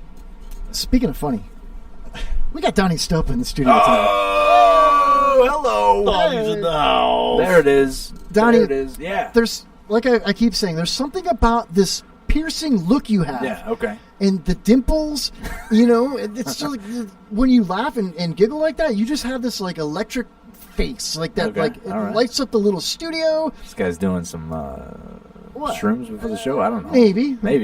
You know, your face is like there's a bunch of lightning bolts coming out of it. I don't know why your eyes are Fireballs, that's weird, man, but I like it. Something about it. Something about your face, man. I love your face, man. I don't know what it is. And the parka with the zipper. I'm wearing a freaking parka, guys. It's Florida. It's awesome. I gotta ask Donnie, do you ever get a heckler? Oh, absolutely, man. Dude, here's the somebody came up to me the other day. They're like, dude, why do you always get hecklers? Like all the time. And I hate, obviously, hecklers. I don't like it. But when I get one, it's a lot of fun. Like, I did a show recently. I did a 29-minute set. 26 minutes. I'm sorry. 26 minutes of my set was dealing with a heckler, right. and addressing the crowd. That was like, I couldn't go into my jokes. I couldn't go into my jokes because I'd start to do a joke, and this guy would interrupt, this drunk old guy at the front. So I'd have to start talking to him. And then a couple people at his table kind of got a little bit rowdy. So I don't know what it is, man. But I like connecting with the crowd. I love doing crowd work. But sometimes that makes people feel like they are able to share. Yeah. And if I don't ask you something and you start just sharing or what you think of my joke or whatever, that's when that's either it's going to get really cool or it's going to get really not fun. You got to stop it. No, I got to stop it, but it's like, it's not fun for the one guy, but I think of the greater good, cuz we're all in this together. And so yeah, I don't like being heckled, but I like it when I can bring the crowd along with me. If you can go 26 minutes like that, I mean, that must have been pretty awesome. It was so fun, man. Yeah. It was a blast. Like the one time I saw you at Pokey's, and there's that kid with the weird hat sitting at the bar, and he was just talking to you. And at one point, he was like, I'm sorry. And you were like, no, sir, you're doing great. Carry on. No, I try to encourage everybody. I try to be a voice of encouragement. But, and even the show I did, actually the same place, I did a couple shows a couple months before, and same thing happened. Like both shows, I got a heckler, and it was so fun. So, I'll be posting those up. Actually, I'll be posting them up on YouTube. Hell yeah. Yeah, I'm going to put comedian versus heckler or whatever. And could I showcase that during the breaks? Sure. Oh yeah, you asked me for that. You're like, can you send me some stuff? I was like, oh, absolutely. And then I did find some stuff on YouTube. You were talking about Taco Bell was really funny. Okay. I remember that bit. But I didn't want to step on anybody's toes, because I don't know if you think that's good or bad, and I don't want to play something that you didn't want played. You know what I mean? No, I got you. Well, yeah, I'll send some stuff because I'm kind of still posting more current stuff because a lot of that stuff's kind of old. But yeah, I like to old like Eddie. I hear you. Post my best. You want your best stuff on there on the Kevin Holly Show, of course. Oh yeah. We don't play around here, man. No, we don't. We're very serious, man. Oh, dude. You know what I mean? It's absolutely. That's how serious we get, man. Dude, I thought of a way to deal with hecklers. I said to myself, if I was a comedian... Oh, yeah, you asked me the question. I'm sorry. I just kind of ranted for a while. I'm thinking if I was a comedian and had a heckler, I would say, you have to excuse this man. I know he's heckling me, of course, but I bring him with me every show. He travels with me the whole country. And you know what it is? It's not the heckling. It's the blowjobs. I mean, I'm not talking about just a blowjob. It's like a blowjob handed down from his grandfather to his father to himself, and they have just perfected it. And I'm telling you, it is so good that I bring him with. I let him heckle me because I know what's coming after the show, and I'm telling you, it's worth it. I'm just saying, Eddie. Hold on. And wait for it. Come on. Talk about sex. But as you're doing that, you watch your heckler sink lower and lower in his seat till he's gone. Come on. Let's talk about sex, Eddie. All right, whatever, dude. Oh, my goodness. Okay, so I have a lot to say. There's so much going on in my brain right now. It works. That heckler will stop, and you'll never do it again. What if the heckler's your puppet, though? You know? Well, here's the thing about the heckler. I mean, that's pretty... well, I don't want to say the word gross, but here's the thing. I want to say it's disturbing. Not that I'm against you, Ed. Ed, you're my guy. You're my guy.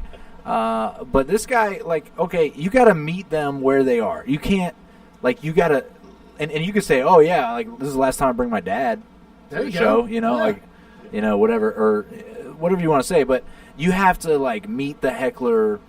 It's kind of like reasonable force. If you're a police officer, you know, and somebody like, you know, they slap you, you can't just shoot them. You know, like you have to you can restrain them, you can whatever. Tase them, right? You can possibly tase them. Can you wait? Can you tase Eddie right now with this? Yeah, I'm gonna tase him right now. Okay. You want to for real? Can he tase you? Can he? Come on. No. I was really excited. My girlfriend said, "Don't get tased." You want to tase me? No. Shock jock shit. Sorry, carry on. You're My good. bad. We'll tase something later. I'll tase myself. We'll tase. Yeah, you tase. But what I'm saying is, like, you can't because to bring the audience along with you, you can't just be like super mean or have like a super like long explanation of you got to be able to shut it down as quickly as possible with the least amount of force. However, when they come back, if they come back further, like with more, you can bring more. Mm-hmm. But otherwise, the crowd's gonna come against you. They're gonna be like, "Oh, this guy's a jerk, man." Like, yeah, what is he, an insult comic? Yeah, is this exactly. Key and Peele? What's going on here? Yeah, like this guy was just saying something, and now he's like calling him a gay, whatever. Sure, whatever that was that he described. I don't know. That was gay as hell. Is what that pretty was. gay. That was pretty gay. He is a pretty gay though. But you're accusing the heckler of being gay. Right, but you potentially you did it in a very graphic manner, and he dropped a firecracker. You came back with a bazooka. You know that's what I'm saying. That's what I'm saying. That's a good way to describe it. I bring him everywhere. I bring him everywhere. Every show. Because his grandfather taught his dad how to give blowjobs, and his dad taught him how to blow me. Which is so. It's a craft. They have. It's still going. Honed their craft. This is awesome. It's kind of like, I don't know. Man. I can just see the heckler shrinking down in his seat and disappearing. I know you can see that, but what I'm saying is, in like real life, man, you gotta just shut it down as quick as you can, as delicately as you can. Yeah. Because I've seen it go the other way, where like some ladies out of line, completely out of line, and like the comedian's up there, he's like, you know what, you're just a big like, and they'll say like the C word or something, and like they're like, whoa, everybody's like, whoa, calm down. Wow, like, yeah, and that doesn't work. Yeah, it doesn't work out. So so it's a delicate balance. It's a dance, and it's a lot. It's actually, it can be fun, but it's also not right. So I understand. Yeah, so you ever get really, really effed up before you do a show? On accident? Actually, maybe? well, I've had people buy me drinks, and like I'm really frugal, so sometimes like if people are buying me drinks, like I have it, like, you know, I'll be like, oh yeah, sure, yeah, I'll take it. And yeah, there have definitely been times where I've had too much. But I usually try to go in with like some like coffee, or just like, you know, I try not to really have too much to drink, especially before like a set, like or, you know, like a show. Yeah. But and then after the show, you know, you got more people trying to buy you drinks, and then you got to kind of like, you got to calm down. No, I feel bad that I didn't try to buy you a drink. Oh, I didn't need a drink. Can I get you a drink? No. Okay, good. But thank you, though, man. I appreciate the offer. I asked Cam Bertrand was on the show. See him on the wall of fame up there? That's the second time I put that. Oh yeah, Cam, that's the guy. He was on the show, and we asked him like the same question. Like, do you ever like, you know, party during a show or an open mic before you get up there, and you're just having fun? And Right. he explained one time that he was like, yeah, one time, you know, I was on Budweiser, and we were like, you were on Budweiser? What does that even mean? Yeah, he was on it, man. He was on it. You ever been on Corona, man? You know? We were doing beers, man. Yeah. You know, he was a really fun person to have in the studio. Oh yeah, man. He's freaking hilarious, man. Unfortunately, that night, the elevator got stuck, and one of our co-hosts, who hasn't been on in a while, but he calls in now, is Pops. He's 84 years old. He's in a wheelchair. Yeah. Korean War vet. Really awesome guy. I wish he would have been here tonight to meet you. He would have loved you. But he was here upstairs with me and Cam, and everybody else went downstairs, and homeless Chuck broke the elevator, and we were stuck up here with an 84-year-old man in a wheelchair. Oh no. And I was like, Cam, dude, I'm gonna need your help, dude. We're gonna have to carry him down, you know. And he looked at me like, are you serious, man? I don't think I can do that, you know. Yeah. Like, what do you mean you can't do that? You have to, dude. We can't just leave Pops up here. I mean, we're going to have to call the fire department and stuff. And, meanwhile, Jay fixed the elevator with his bare hands. It was the most manliest thing I've ever seen in my life. He came up with oil-stained hands and grease on his T-shirt. Yeah. And I was like, man, you look so hot right now. He's looking hot. Yeah, he's got to be looking hot at that point. No, it was really weird, though, man, And my laptop just rebooted on its own, man. I don't know what happened there, but we're good. It's just like that's where my outros are. And we've only got 8 minutes left in the show, man. Oh, snap. Yeah, that's what happens at the end of our show. Whoa. Yeah. And it did it all for nothing. Can't install the updates. Good. Because I don't want to install updates, man. Yeah, man. I get really Don't angry. let the man hold you down. Fight the power. We're tired of updates. But look, it says updates were installed. What the hell? Oh, yeah. Getting mixed signals here from, Do you ever get really angry at anything, Donnie? Like, oh, yeah. What makes you, what grinds your gears? Jim Comey? Wait, I don't remember getting angry. I'm sure I have, like, for sure. Like when I was a teen, I had a lot of angst. How old are you now? 35? 34. Damn, I'm good. I don't know if that's good. That's close to what? I was within a year, dude. I know, but you're guessing over, man. I That know, doesn't make I'm me feel sorry. very good about myself. Sorry. You know what I'm saying? Yeah. But that's okay. It's not about me. It's about the community at large. I'm just... This is weird. So, yeah, I what was the question? What grinds your gears? Oh, dude, there are so many gear grinding things out there, man. It's like earlier today, I was trying to take a nap and I didn't have enough covers. You know what I'm saying? Because it was like I put the air down too low because I was using all this electricity. And are you a feather down kind of guy, or dude? I will absolutely. I will get a comforter with what do you call those things? Duvet. I'll get a duvet. Is that French? I think it is. French Canadian, probably. Sounds like it. And so, but if I don't know. I can't think of anything that makes me mad. Most people it makes. I don't know. I don't get really mad about stuff. Okay, well that's good. I mean, nobody likes. Maybe I should. Maybe I'm maybe I'm tonight. kind of angry that I'm not getting angry enough. Maybe is there something one of us could do to make you angry? I'm sure. What if I tased you? If you tased me, I wouldn't be psyched, But I'd be like, oh man, you probably had a good reason. It's probably all right. No problem. You're a good guy. Okay, look, I stalked you on Facebook, and I noticed that you have like one of those Blue Lives Matter flags. You're obviously Blue Lives Matter? I thought so. Like you're. Oh, okay. I didn't know. Maybe I'm wrong. Hopefully, I'm not making you mad. Getting controversial. But you have that clean cut look. Oh yeah, yeah. Did you go to college? Did you serve in the armed forces? Well, I definitely was in the Army. No way, really? The Navy store. Yeah, I was there. Yeah, dude, I went in there, man. It was crazy. They had some camo and stuff. They had pink camo. Really? Yeah, they had pink camo. I was like, where are you trying to blend in? was this Duck Dynasty hosting the My Little Pony convention? Oh, all right, guys, I'm done with my shtick. Don't burn all your bits tonight, man. Oh, they're freaking gold. If you're like a camouflage wallet, dude, you drop it in the woods. How are you gonna find it? No. I do some jokes about how people think they assume that I'm either. I was in the Army or like I was like you got the undercover cop or something. Are you? If I show you my dick, you got to tell me, right? I got to tell you what? That you're a cop or not. Oh, okay. All right. I already know that Eddie's not a cop, so. I don't know. You volunteered that pretty quickly. That was kind of weird. I mean, yeah. Like, right? Yeah, that's what I'm saying. That's all I'm saying, man. You got to tell me something. Nitwit says he's wearing a Blue Lives Matter bracelet thingy right now.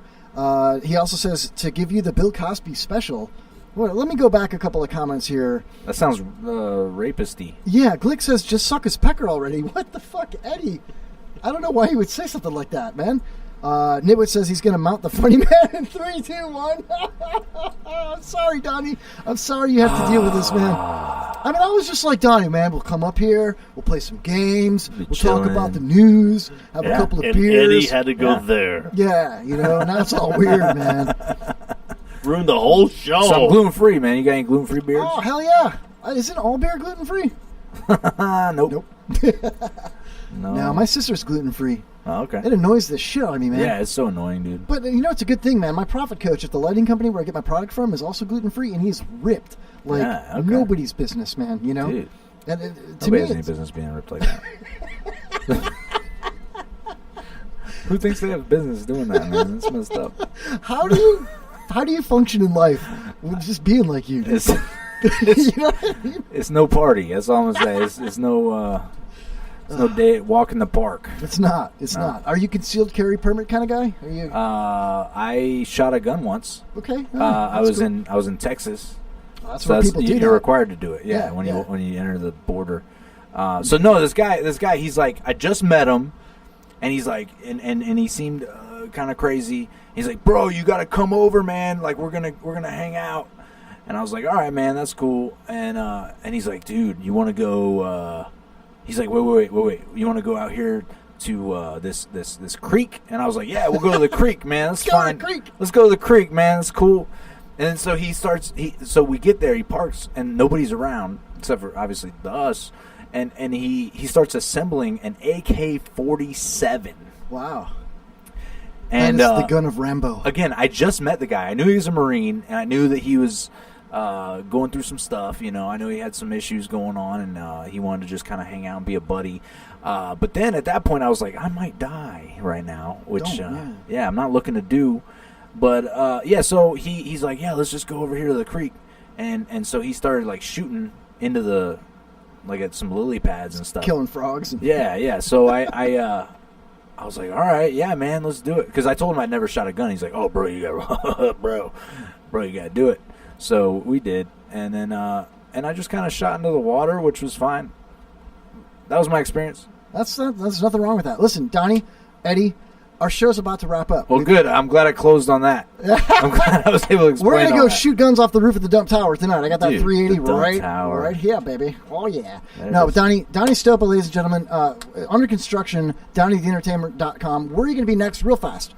Oh, I'm going to be at Coconuts Comedy Club on Saturday. I'm going to be at Side Splitters Comedy Club soon. And I'm also going to be at another place. So, yeah, I got other places. You could be at Pokey's tomorrow night? No, maybe. I might be at Pokey's tomorrow night. Awesome. But I have like actual shows that are coming up that are real shows, and it's cool. Well, thank you for coming, Donnie Stopa. Also sitting in to guest host, co-host tonight, Eddie Eight Arms. We love you. Check us out again next week. Stay tuned for the John LeBang Show on the IRN Internet Radio Network. Yeah. Thank you, everybody. We'll see you next Wednesday.